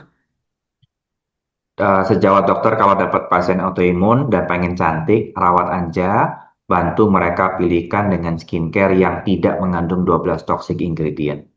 Aman, tidak akan ada problem-problem dan semuanya akan terjaga dengan baik karena tidak terlalu berhubungan separah itu di dalam kosmetik ke arah autoimun. Baik, terima kasih. Dan dokter izin bila ada yang meminta slide dokter boleh ya? Boleh, Di-share. silakan. Jurnalnya kemarin Baik, WhatsApp ya. Terima kasih Dokter David, terima kasih banyak sudah meluangkan waktunya. Dan tentunya ini menjadikan waktu yang luar biasa buat kita semuanya di siang hari ini. Walaupun teman-teman yang melaksanakan ibadah puasa ini tetap semangat ya teman-teman di sana ya, karena kita akan memasuki sesi kedua yang tidak kalah menarik, karena ini adalah pembicaraan yang sangat krusial mengenai bagaimana strategi bisnis dan langkah mudah Maklun, khususnya Maklun Skincare ya teman-teman di PT Beauty Essence. Dan setelah kita membahas tadi topik ilmiah dan klinis, sekarang kita masuk ke sesi strategi. Dan menurut saya ini adalah peluang yang sangat besar, di mana industri skincare bukan lagi sekedar tren teman-teman sekalian, tetapi sebuah ekosistem bisnis yang sangat potensial. Pertanyaannya bukan lagi apakah kita bisa, tetapi bagaimana memulai dengan langkah yang benar dan aman. Baik, saya akan langsung mengundang untuk narasumber kedua, Bapak Sony Janto. Pak Sony, sudah siap di sana? Iya dok. Pak Sony, iya loh Pak Sony, selamat siang. Inilah sudah tidak asing lagi, beliau adalah Managing Director dari PT Beauty Essence dan Klinik Utama Lination. Pak Sony, kita perlu sekali Pak Sony, sekarang di mana banyak bisnis yang tentunya kita menyikapi ya Pak Sony ya, kita sudah tahu bagaimana kita bisa survive, bagaimana kita bisa growing, bagaimana tentunya kita punya strategi-strategi yang kita minta dari Pak Sony. Bagaimana strategi bisnis dan kiranya karena kita sendiri punya base yang sangat kuat di mana industri itu memang yang dipimpin oleh Pak Sony akan memudahkan langkah-langkah teman semuanya Pak Sony dalam langkah yang kiranya kita bisa bersama-sama bergabung untuk mudah maklun skincare di PT Beauty Essence. Pak Sony, disilahkan. Oke, makasih Dokter Tuti. Selamat siang semuanya. Ya, Assalamualaikum warahmatullahi wabarakatuh. Shalom, Om Swastiastu, Namo Buddhaya, dan salam kebajikan. Saya barangkali apa yang akan saya sampaikan tuh lebih ke arah sharing dan diskusi gitu ya. Saya rada khawatir juga kalau saya harus menggurui dokter-dokter begitu. Sementara saya lihat ya banyak yang sudah sangat eksis, yang sudah bisnisnya growing sedemikian pesat gitu. Saya lebih sharing aja, lebih cerita mengenai PT Beauty Essence dan peluang-peluang bisnis yang ada di industri kosmetik begitu, di industri estetik. Jadi kami ini sedikit gambaran saja di CPKB, di industri kosmetik ini saya sendiri juga baru kaget gitu. Dulu saya di industri farmasi hampir 40 tahun, mulai dari level paling bawah medical reps dan praise the Lord saya bisa sampai di posisi direksi gitu. Hampir 40 tahun. Di pabrik farmasi itu cuman ada nggak sampai 300 pabrik sampai dengan hari ini. Lah, giliran saya masuk ke industri kosmetik, ternyata jumlah pabrik yang punya license CPKB itu hampir 3.000 gitu. Jadi kaget sekali saya, dan ternyata setelah saya dalami, rupanya ya kalau boleh sedikit flashback, ada 4 grading lah di industri seperti kita ini. Yang paling tinggi kan saya rasa dokter-dokter udah tahu, CPOB itu pabrik farmasi, di bawahnya ada CPOTB, obat tradisional. Nah, dari situ gap-nya agak jauh nih. Kalau CPOB dengan CPOTB itu ya nggak jauh-jauh amat, regulasinya ketat sekali dan banyak hal yang harus dipenuhi oleh semua pemilik industri. Nah, yang ketiga baru CPKB. Di bawah CPKB ada home industry. Nah, rupanya regulasi untuk bisa dapat CPKB, license CPKB itu relatifly sangat dipermudah oleh Badan POM. Jadi banyak sekali pabrikan yang klaim, ada yang pabrikan klaimnya atau produsen apapun mereka menamakan diri, yang sebetulnya nggak jauh dari home industry. Nah, ini informasi ini yang mungkin saya ingin share ke dokter-dokter sekalian. Karena saya lihat setelah saya dalami, saya baru 3 tahunan di industri kosmetik, ternyata bahkan ada yang produsen tadi atau pabrikan tadi, sebetulnya mereka cuma levelnya di CV saja. Dan saya sudah coba gali lebih jauh, bahkan sarana produksi mereka, gedung mereka itu banyak sekali yang saya lihat sangat nggak proper gitu. Ada yang kayak gudang, ada yang rumah tinggal, begitu. Karena tadi sangat mudahnya home industry naik untuk dapat sertifikat CPKB. Jadi itu yang informasi pertama yang ingin saya sampaikan ke dokter-dokter sekalian. Hati-hati, karena banyak, ya belakangan kan dokter-dokter banyak melihat kasus lah begitu, kandungan yang nggak sesuai dan lain sebagainya. Dan itu saya berani pastikan kami PT Beauty Essence tidak akan melakukan itu. Bahkan gedung kami rasanya ya, kalau saya boleh kasih gambaran sepintas, yang punya gedung dengan seluruh fasilitas pabrik seperti yang kami punya itu rasanya not even 5% dari 3.000 tadi. Karena kalau 5% aja dari 3.000 udah 150 pabrik. Dan saya nggak yakin ada 100 pabrik yang di CPKB yang punya sertifikat CPKB yang proper gitu. Nah itu yang pertama yang saya mau update ke dokter-dokter sekalian. Karena ini tidak apa ya, pasti mereka sembunyikan itu. Mereka nggak mau expose. Tapi ya saya pikir saya punya tanggung jawab moral untuk update hal ini supaya dokter-dokter nggak kejeblos. Karena banyak semenjak saya bergabung 3 tahun lalu, ketemu beberapa dokter yang curhat mengenai pabrikan yang mereka kerjasama gitu. Nah mudah-mudahan kendala-kendala seperti itu tidak terjadi di pabrik kami gitu. Nah eh, apa yang mau saya share adalah lebih ke arah update regulasi atau apa yang kami lakukan dalam mendukung bisnis dokter-dokter. Ya, banyak sekali dokter yang sampai hari ini berjalan tanpa punya brand sendiri. Itu banyak sekali. Bahkan banyak dokter yang saya temui itu nggak ngerti tuh prosesnya atau aturannya seperti apa sih dalam bisnis eh, kosmetik ini gitu. Bahkan ada yang saya temui hampir kejeblos karena di dalam tanda kutip dibodohi oleh orang yang dia percaya sebagai manajer di kliniknya gitu. Banyak sekali. Cari gampang. Zaman dulu ingin punya brand sendiri, regulasi nggak ketat. Nah tadi barangkali Badan POM ingin membuat industri kosmetik ini menjadi lebih berkualitas, sehingga belakangan banyak sekali regulasi yang mulai dimunculkan. Nah ini banyak klinik yang nggak mau gitu, bahkan banyak yang mengatakan kok beauty essence atau kalau orang kami datang kok kayaknya menyusahkan kita ya gitu. Padahal kalau saya mau sampaikan, Badan POM mengeluarkan regulasi tersebut sebetulnya untuk mengamankan posisi klinik atau mengamankan dokter sebagai pemilik brand gitu. Nah ini yang kadang kurang disadari. Nah ini yang saya mohon izin kalau saya sedikit mengatakan ya mengingatkanlah ke dokter-dokter bahwa regulasi tentang kosmetik ini walaupun dulu sangat sederhana karena dianggap tidak membahayakan nyawa, hanya topikal begitu, tapi belakangan kan semenjak muncul Hakila atau Merkuri begitu kan lama-lama Badan POM juga gerah juga sehingga dibuat regulasi yang lebih ketat. Tapi sekali lagi kalau itu dilakukan untuk kebaikan dokter, kebaikan klinik.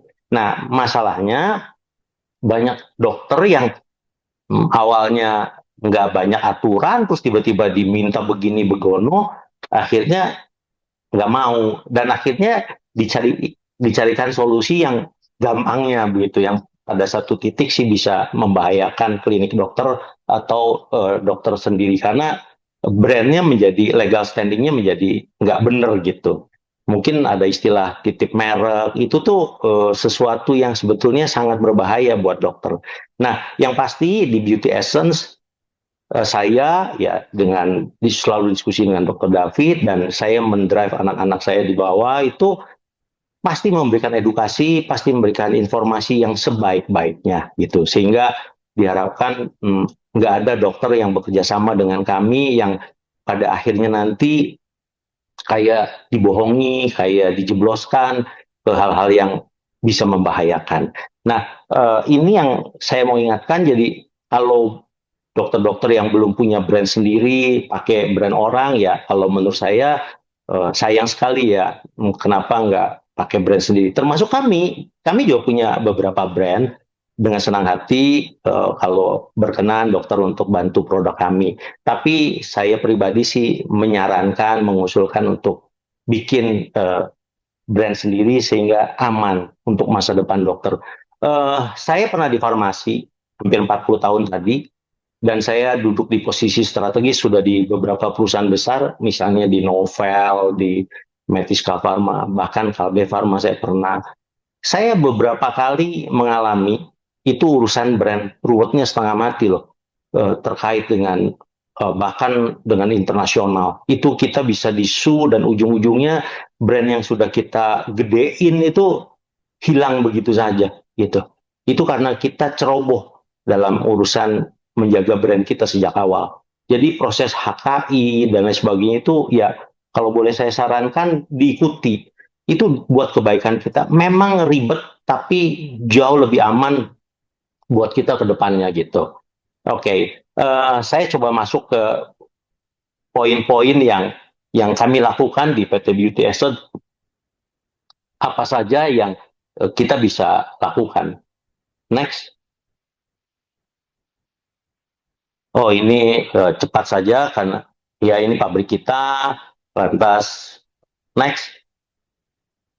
Ini ownernya ada Dr. David sebagai single majority owner dan saya sebagai minority owner yang masuk belakangan. Oke.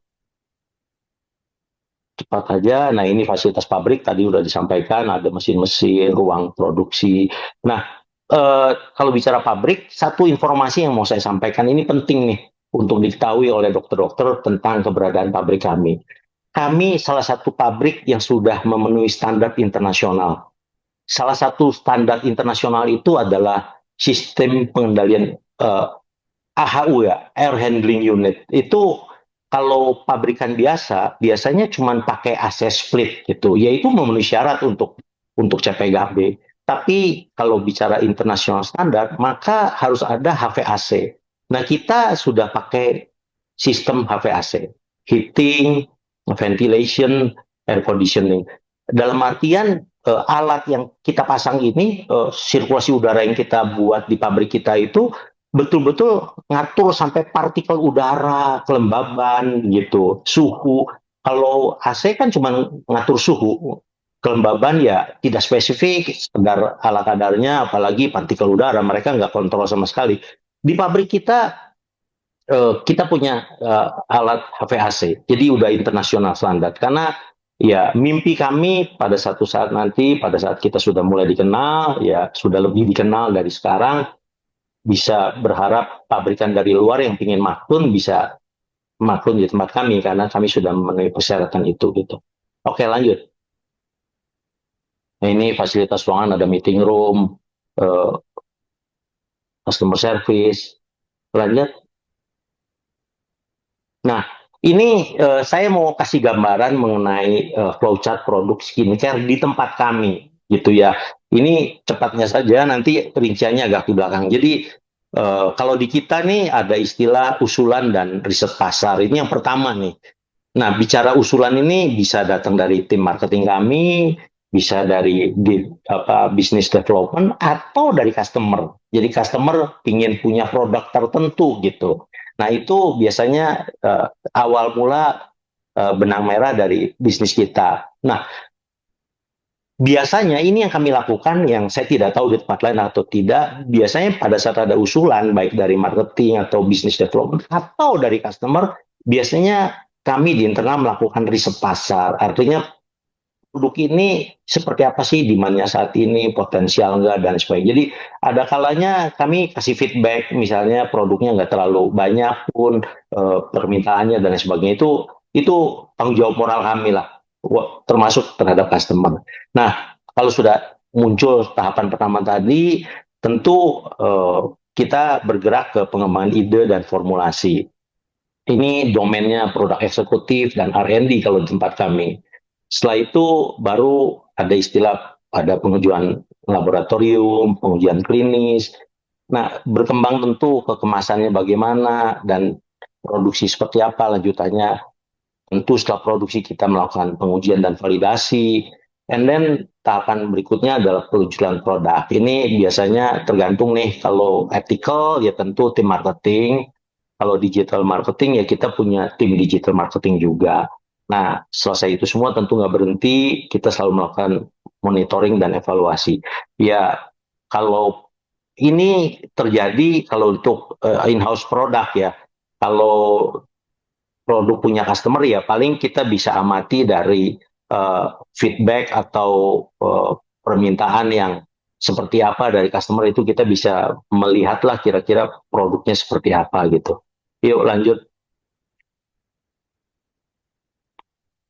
Ya, ini tadi penjelasan tadi mengenai usulan dan riset pasar. Saya rasa udah sudah semua ini, nggak perlu saya bacain satu-satu karena terbatasnya waktu. Yuk lanjut.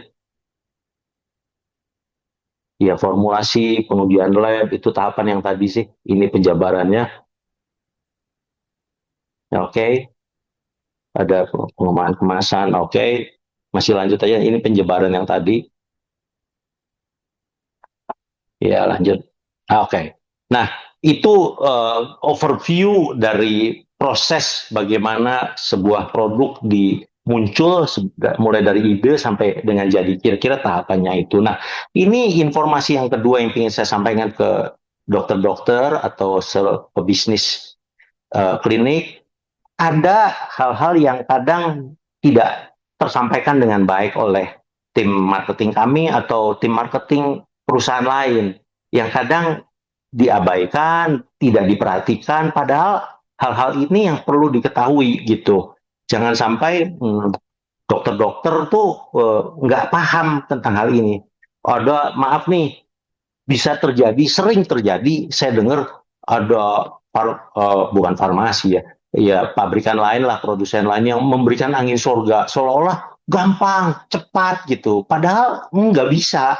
Ada proses yang kita lalui. Nah, saya mau coba update supaya dokter-dokter tuh tahu persis nih seperti apa sih. Ini real loh, real yang kami lakukan, dan nggak ada yang direkayasa, butuh berapa lama, apa yang dikerjakan itu. Ini kita coba munculkan supaya, ya kan katanya kalau mau kerjasama harus tidak ada dusta di antara kita. Nah, gini, sebelum saya masuk ke detail, ada satu hal yang ingin saya sampaikan mengenai mindset kami di Beauty Essence. Di kami, kalau kita berpartner dengan dokter, itu mindset kami, positioning kami itu, saya mencoba membangun hubungan seperti husband and wife gitu. Jadi, gimana caranya partner kita ini seperti saya memperlakukan istri atau istri memperlakukan suami. Kan nggak ada kan, ada suami istri yang tiba-tiba suaminya action tertentu yang ujungnya bisa jeblosin istrinya atau nyusahin istrinya. Begitu pula sebaliknya. Nah, seperti itulah mindset kami. Kita akan jaga partner kita harus benar-benar nggak salah jalan. Kita kasih update atau masukan yang harusnya bisa menjagain atau bisa mendukung, mendorong untuk menjadi lebih baik gitu. Itu penting saya underlining. Itu mindset kami, itu strategi marketing kita yang pada satu titik bermuara ke yang namanya trust. Jadi kita akan membangun, gimana caranya membangun kredibilitas kita sampai kita dapat trust dari customer kita. Ya kan biasanya suami istri harus ada trust ya. Kalau suami istri nggak ada trust ya kayaknya ya saya pastikan kondisi rumah tangganya nggak akan bagus. Ini mohon maaf sebelumnya agak sedikit melebar. Oke, saya balik ke proses. Jadi ini tahapannya ya. Alur prosesnya yang pertama itu biasanya ada konsultasi dan pengisian form pengembangan produk.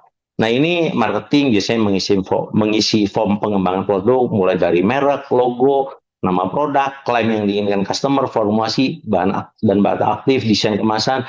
Ini untuk hal-hal di atas itu biasanya sekitar 3 hari lah kalau di pabrik kita. Nah, setelah itu, setelah masuk semua nih, legal akan memastikan, ya kan harus punya merek nih. Dokter-dokter harus punya merek. Itu ya ada saran HKI. Rasanya nanti di belakang ada deh berapa lama proses HKI.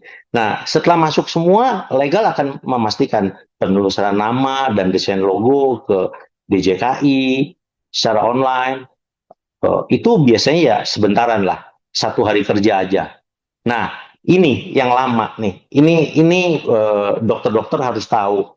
Pendaftaran merek ke Direktorat Jenderal Kekayaan Intelektual ini yang belum punya merek itu waktu pengerjaannya officially 3-6 bulan.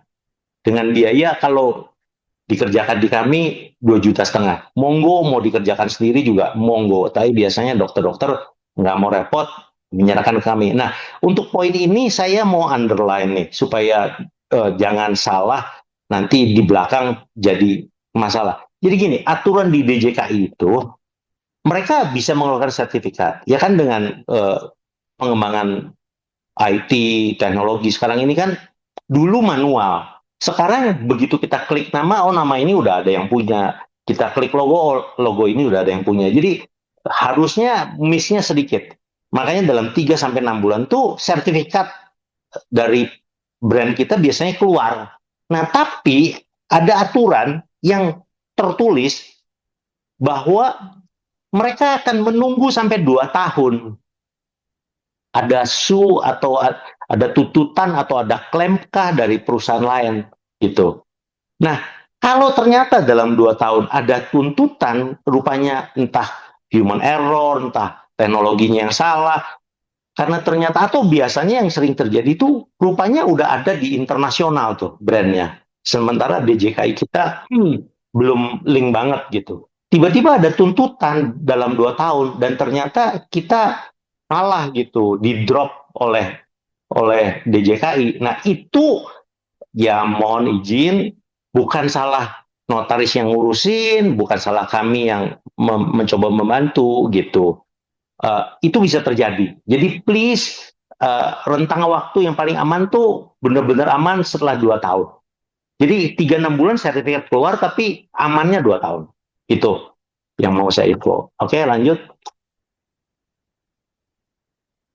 Nah, setelah poin nomor 1, poin nomor 2. Kalau dengan kami, ya setelah itu baru ditindaklanjuti dengan perjanjian atau pembayaran commitment fee. Ini dokumen syarat legal yang harus dipenuhi ya tadi harus ada. Nah ini dulu kan individual sangat bisa dan tidak dipermasalahkan. Nah, pada kesempatan ini saya mau mengingatkan, rasanya untuk dokter-dokter yang sekarang ini masih pakai nama-nama individu apapun, disarankan sih bikin perusahaan. Tadi boleh kok, CV juga boleh. Dibanding individual, legal standingnya nggak kuat. Ya kalau bisa sih bikin PT, tapi kalau nggak CV juga nggak apa-apa. Gitu. Jangan individual gitu. Nah juga harus ada sertifikat merek atau form pendaftaran merek yang legal dari DJKI gitu.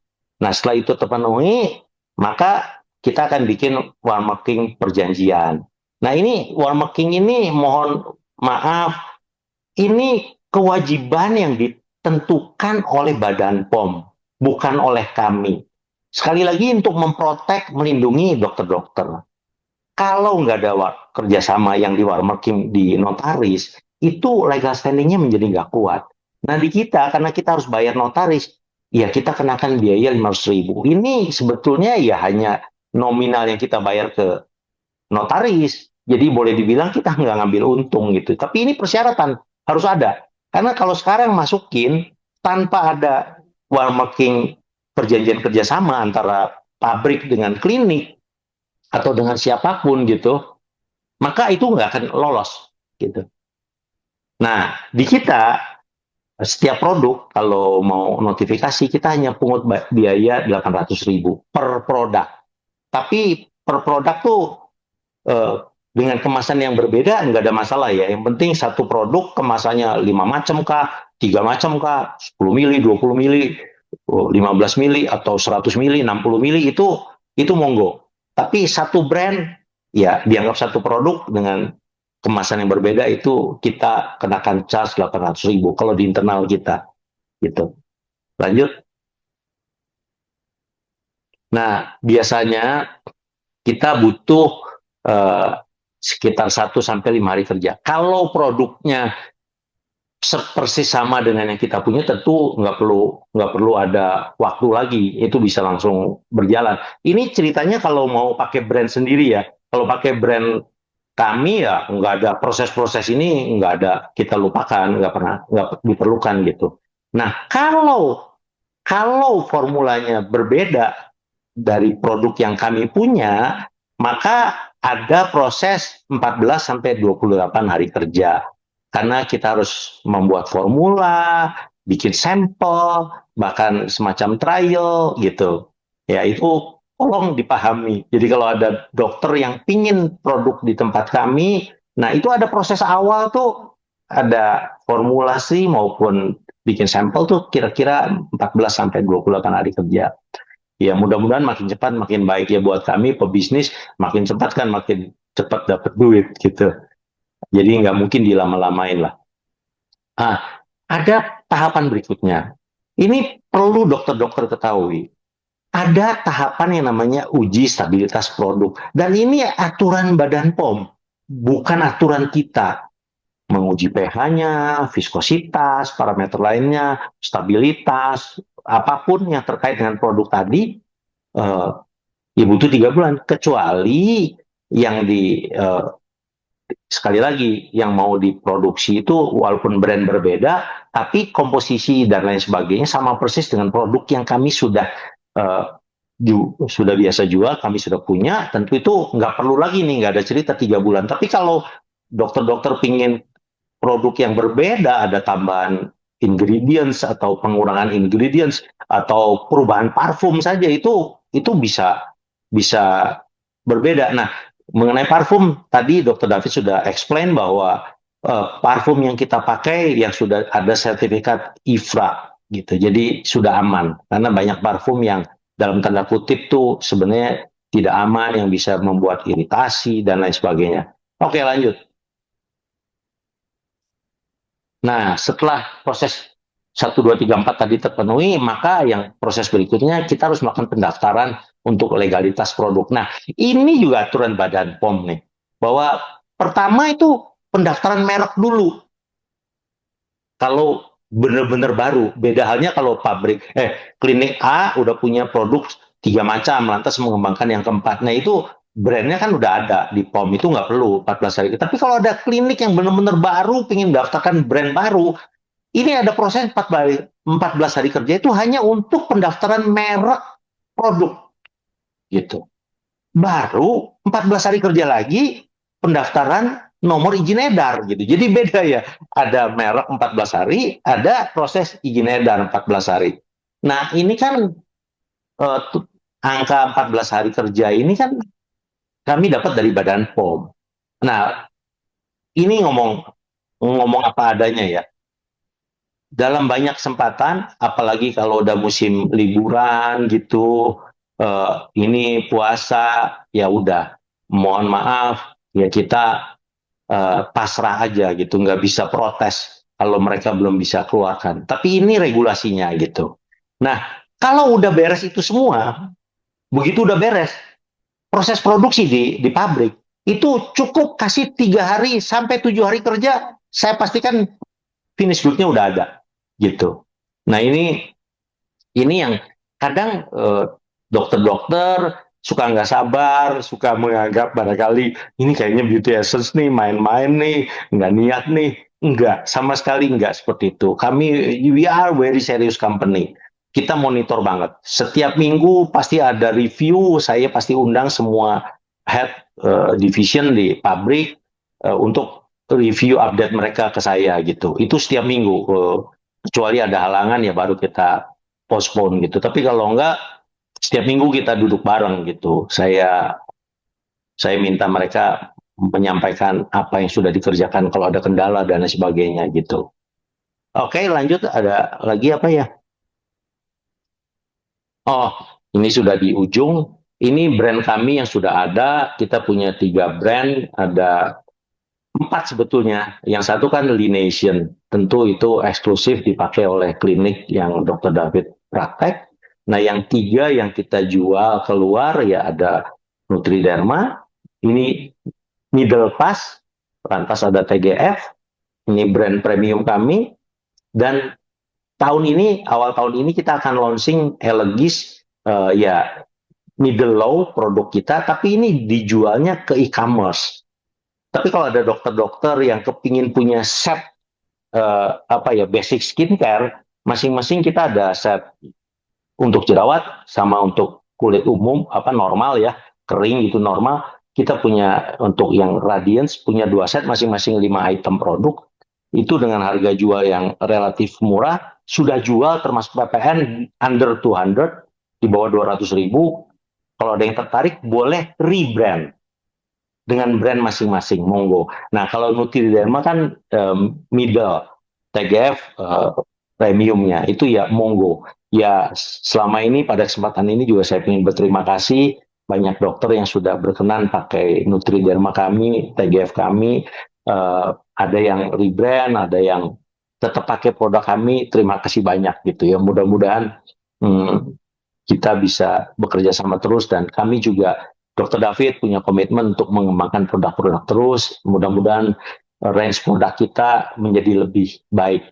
Bersyukur ke Tuhan, waktu saya awal bergabung 3 tahun lalu, kami cuma punya 5 item produk. Sekarang sudah puluhan. Cuman ya belum sampai maksimal. Mungkin banyak dokter yang belum tahu juga tentang pabrik kami. Oke, saya rasa dari saya penyampaiannya itu, jadi saya mau ingetin kalau bisa punya PT karena untuk keamanan atau Chevrolet. Lantas kalau bisa bikin brand sendiri, pakai jalur yang officially supaya legal standingnya aman gitu. Selebihnya kami akan bantu tadi karena partnership yang kami terapkan adalah seperti husband and wife. Tentu kita akan dedicated update, misalnya ada produk-produk yang rasanya kurang pasarnya dan kita bisa kasih masukan lah, atau sebaliknya misalnya ada usulan produk tertentu komposisinya demikian. Biasanya Dr. David ini kan orangnya jeli ya, teliti. Jadi kalau misalnya ada produk yang kayaknya kurang bagus nih, setahu saya Dr. David nanti biasanya kasih feedback. Kenapa nggak ditambahin ini, atau ngapain ada komposisi ini sementara nggak mendukung terhadap overall produknya gitu. Ya, kira-kira itulah yang saya bisa sampaikan. Jadi mestinya peluang bisnis estetik masih sangat tinggi selama dokter perempuan masih ingin cantik gitu. Itu aja dari saya. Terima kasih. Baik, baik Pak Sony. Terima kasih banyak, memang betul Pak Sony. Bahkan kalau kita melihat gitu ya, persaingannya antara wanita dan pria itu kalah jauh ya Pak Sony ya, kita ya. Dan Pak Sony, mungkin kita juga sambil menunggu teman-teman barangkali silahkan kalau mau bertanya, walaupun semuanya sudah dijelaskan sekali, banyak sekali insight yang kita dapat Pak Sony. Tapi kira-kira nih Pak Sony, jika seorang dokter ingin mulai maklun hari ini, tapi ada terkendala nih Pak Sony biasanya gitu, dengan modal yang ya terbatas ya Pak Sony ya. Langkah pertama apa kira-kira yang sangat krusial kalau dari Pak Sony sarannya? Apa yang harus dilakukan agar tidak salah arah dan tidak merugi di tahun pertama paling tidak Pak Sony? Ya saya pikir kalau tadi saya sudah sampaikan, kalau ada keterbatasan gitu ya bisa mulai dengan pakai produk-produk kami. Brand kami itu nggak perlu modal apapun gitu. Tapi ini satu informasi tadi belum saya sampaikan ya, bahwa di kami di PT Beauty Essence itu kita menerapkan MOQ yang nggak banyak loh. Ini pengalaman saya ya. Saya pernah ketemu dokter bilang, oh kan kami masangnya ada yang 150 piece gitu sekali produksi gitu. Ketemu dokter bilang, oh di tempat lain bisa 50. Tapi ternyata waktu saya bilang, dok boleh nggak dibaca MOU-nya? Ternyata 50 itu per bulan. Jadi ujungnya setahun ya 600 juga. Kalau di kita 150 karena punch kita ya. Jadi kuali kita atau apapun namanya itu ya memang minimalnya segitu. Nah, kalau udah bikin 150, produk kita kan ED-nya paling cepat 2 tahun, bahkan ada yang 3 tahun. Itu ya, maaf nih, seandainya kurang berkembang pun, ya kita nggak nuntut untuk beli lagi gitu. Nggak ada target, ya sudah. Sesuai minimum aja. Itu juga lebih menghemat dok secara bisnis ya. Tapi kalau mau banget ya pakai brand kami gitu. Iya, betul. Setuju sekali Pak Sony. Karena tadi Pak Sony sendiri bilang ya bahwa identitas untuk kita bisnis itu kan harus kita bangun, harus kita bikin ya Pak Sony. Karena itu adalah identitas bisnis ya. Kalau dokter sudah secara skill tadi kita selalu saja mengikuti acara-acara, seminar dan lain-lain gitu. Itu kan kita upgrade dan juga kita ikut workshop, upgrade skill. Terus lalu kita juga kadang-kala sudah invest pada device ya Pak Sony. Sekarang ini adalah pilihan yang tepat. Kita harus punya, tadi kata Pak Sony betul, kita harus punya perusahaan yang memang secure, punya PTK, punya apapun yang memang kita legal secara hukum. Lalu tadi brand identity sendiri ya, tersendiri ya Pak Sony ya, harus punya brand tersendiri. Lalu siapa yang tidak ingin kita bergandengan dengan partnership shiftnya yang tadi Pak Sony katakan bahwa seperti layaknya husband and wife. Jadi silakan teman-teman, tadi sudah diberikan banyak sekali nih insight dari Pak Sony. Sebetulnya karena sekarang ya Pak Sony, di tengah pasar yang sangat kompetitif, sebetulnya kita punya brand dokter itu artinya meningkatkan credibility dari dokter itu sendiri ya Pak Sony ya. Setujukah Pak Sony seperti itu? Ya dok, setuju banget. Setuju. Yang pasti pabrik kami tadi dipastikan oleh Dr. David, kita benar-benar sebelum diminta pun kami sangat concern terhadap keamanan produk kita. Jadi tidak ada satupun produk yang kami produksi yang mengandung 12 bahan toksik tadi dok. Jadi kita jagain betul lah. Karena kita nggak mau istri kita atau partner kita jadi jelek gitu. Padahal kita berkontribusi besar di situ gitu dong. Betul, setuju, sangat setuju Pak Sony. Baik Pak Sony, mungkin kita juga sudah bicara banyak mengenai tadi peluang bisnis, strategi bisnis, dan langkah kiranya mudah tadi sudah dijelaskan. Walaupun ada beberapa poinnya, Pak Sony tadi ada 6 poin sampai dengan ciptaan yang kita inginkan sebagai barang produksi gitu ya Pak Sony ya. Kalau kita lewati maklun di PTBE ini Pak Sony, tentunya saya minta Pak Sony memberikan kekuatan pada teman-teman semuanya yang sudah mungkin juga sebagai dokter, entrepreneur, itu bagaimana closing statement Pak Sony di tengah situasi yang kita sendiri harus merasa pasti bahwa kita bisa maju. Bagaimana Pak Sony? Ya, kalau saya boleh menyampaikan pemikiran atau apa yang perlu diperhatikan oleh dokter-dokter, ya tadi statement tadi bahwa jangan tergiur dengan pabrikan yang atau produsen yang mengatakan gampang lah, beginilah, begitulah. Padahal ya mohon maaf, dengan semakin ketatnya Badan POM ini regulasi semakin ketat, dan kalau informasinya tidak disampaikan dengan real, ya ujung-ujungnya akan merugikan dokter gitu. Carilah partner pabrikan yang bisa diandalkan gitu. Dan kalau boleh saya sampaikan, saya pastikan PT Beauty Essence punya komitmen untuk menjadi partner yang bisa diandalkan. Kita ingin menjadi partner lifetime partner gitu, bukan jangka pendek saja gitu. Kita ingin seterusnya gitu, dan itu sudah teruji sejak perusahaan ini berdiri. Sebelum saya bergabung, Dr. David mendirikan perusahaan ini dari 2007. Ada loh dokter-dokter yang sampai hari ini sangat punya komitmen dengan pabrik kami, dan itu saya harapkan bisa berkembang lebih baik lagi, dan ujung-ujungnya kami bisa mensupport bisnis menjadi rekan bisnis yang maksimal gitu. Itu aja dok. Baik, terima kasih Pak Sony. Sangat menarik, luar biasa sekali Pak Sony. Memang betul, karena industri skincare itu bukan lagi sekedar sekarang tren ya Pak Sony, kita memahami itu, tapi sudah menjadikan suatu ekosistem bisnis yang sangat potensial. Pak Sony, terima kasih banyak, dan tentunya apa yang sudah diseringkan Pak Sony dari ilmu yang sudah diseringkan akan menjadi sebuah pemahaman nih teman-teman, sebuah peluang, menjadi sebuah inovasi, dan menjadikan sebuah konsep. Nanti kita ada peluang punya brand yang semoga langkah kita hari ini menjadi awal pertumbuhan bisnis sejawat dokter yang tentunya akan berkelanjutan. Dan satu hal Pak Sony, saya ingin meminta kepada teman-teman semuanya, saatnya mungkin kita ubah menjadi ide itu menjadi brand identity kita. Cari yang aman, cari yang terarah, cari yang terukur, dan tentunya mencari partner yang tepat. Betul ya Pak Sony ya? Kita harus mencari partner yang tepat, dan tadi apa yang sudah dijelaskan Pak Sony, saya mengucapkan terima kasih. Ini waktu yang sangat berharga. Pak Sony di tengah kesibukannya masih meluangkan waktu untuk bersama kita di acara Integrated Learning Forum Webinar dari PTBE dan Lination Clinic. Tentunya ini sangat kami apresiasi dan sangat kami hargai Pak Sony. Terima kasih banyak.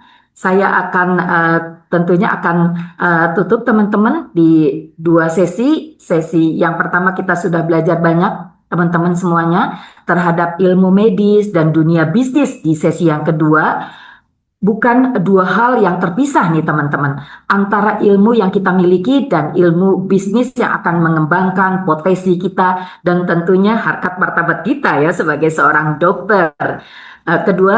Keduanya membutuhkan integritas, ketelitian, dan tanggung jawab, baik dalam menangani pasien atau klien kita maupun dalam membangun sebuah produk. Prinsipnya tetap sama teman-teman semuanya, keamanan, kualitas, dan kebermanfaatan untuk jangka panjang. Semoga insight yang hari ini atau setiap apapun yang kita dapatkan hari ini teman-teman semuanya tidak berhenti sebagai pengetahuan tetapi menjadi langkah nyata dalam praktek dan perjalanan profesional kita dan tentunya tadi jiwa entrepreneur kita. Baik, terima kasih untuk seluruh narasumber, terima kasih Dr. Dev, terima kasih Pak Sony, dan terima kasih untuk panitia dari PT Beauty Essence dan juga dari Lination Clinic.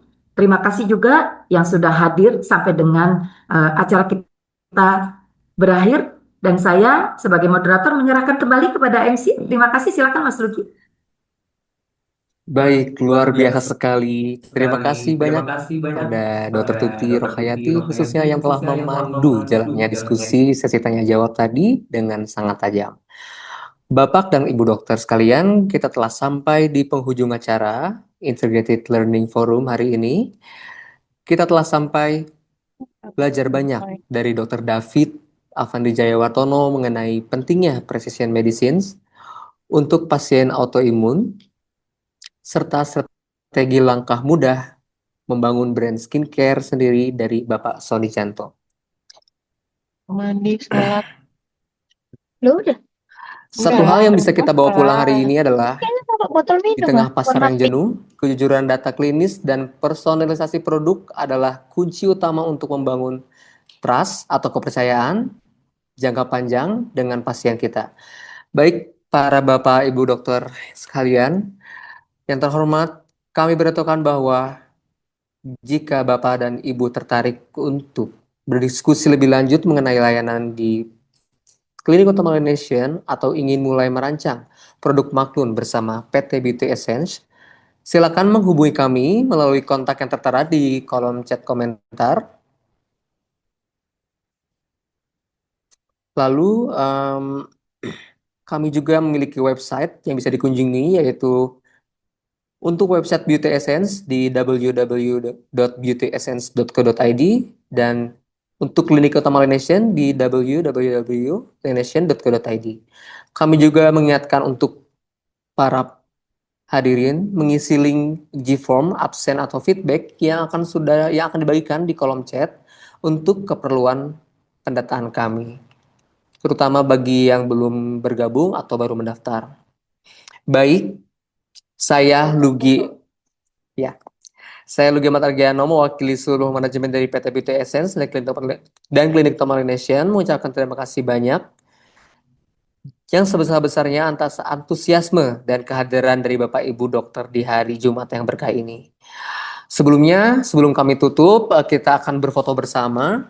Kami minta untuk seluruh peserta, para dokter, Bapak dan Ibu, untuk menyalakan video kameranya. Boleh dibantu untuk teman-teman semua, kita nyalakan semua video cam-nya agar bisa difoto. Sudah ya? Baik, kita mulai ya. Baik, kita foto, saya hitung mundur. 3, 2, 1. Baik, sekali lagi. 3, 2, 1.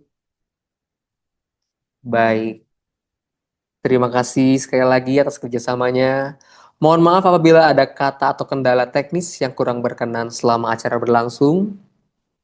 Selamat menjalankan ibadah puasa bagi yang menjalankan dan sampai jumpa di forum edukasi berikutnya. Wassalamualaikum warahmatullahi wabarakatuh. Terima kasih dokter semua. Hari ini luar biasa. Senyum ilmu dan kebersamaan. Beauty Essence selalu di hati Pak. Waktu terasa cepat berlalu. Tadi kita masih menunggu. selesai, tapi semangat tak pernah usai. Diskusi hangat tanya jawab, ilmumu baru makin lengkap. Dari formula sampai produksi, semua jadi satu memori. Hari ini bukan sekadar acara, tapi langkah untuk masa depan bersama. Setiap pertemuan bermakna, membangun mimpi yang sama. Terima kasih atas kehadiran, atas waktu dan perhatian. Sampai jumpa di kesempatan yang lebih besar dan penuh harapan. Beauty Essence selalu ada, menjadi mitra terpercaya. Kualitas kami tak pernah berubah, bersama tumbuh, bersama melangkah. Semoga hari ini jadi kenangan yang tersimpan dalam ingatan. Saat dokter ingin produksi, ingat kami di sini nih lagi. Proses Cepat hasil pasti, standar mutu terjaga rapi. Kepercayaan jadi fondasi, untuk kolaborasi tak henti. Langkah kita belum selesai, ini baru awal yang terbaik. setiap brand yang akan tak lahir, Siap melaju tanpa khawatir. Oh! Terima kasih atas kehadiran, atas energi dan kebersamaan. Kita bertemu lagi nanti dengan semangat yang lebih tinggi. Beauty Essence pilihan hati, dipercaya profesional sejati. Maklon aman, kualitas teruji, selalu konsisten, selalu pasti. Senyum hari ini jangan hilang, Bawa pulang rasa senang, karena setiap kerja keras layak didampingi partner yang jelas. Beauty Essence bukan sekadar nama, Kami tumbuh bersama Anda. dari ide kecil jadi besar, menuju brand yang bersinar. Terima kasih atas kehadiran, hari ini jadi kebanggaan. Sampai jumpa di sesi berikutnya dengan cerita yang lebih bermakna. Beauty Essence tetap di hati, terpercaya dari dulu sampai kini. Saat dokter ingin produksi lagi, Beauty Essence pilihan pasti. Sampai jumpa dokter semua.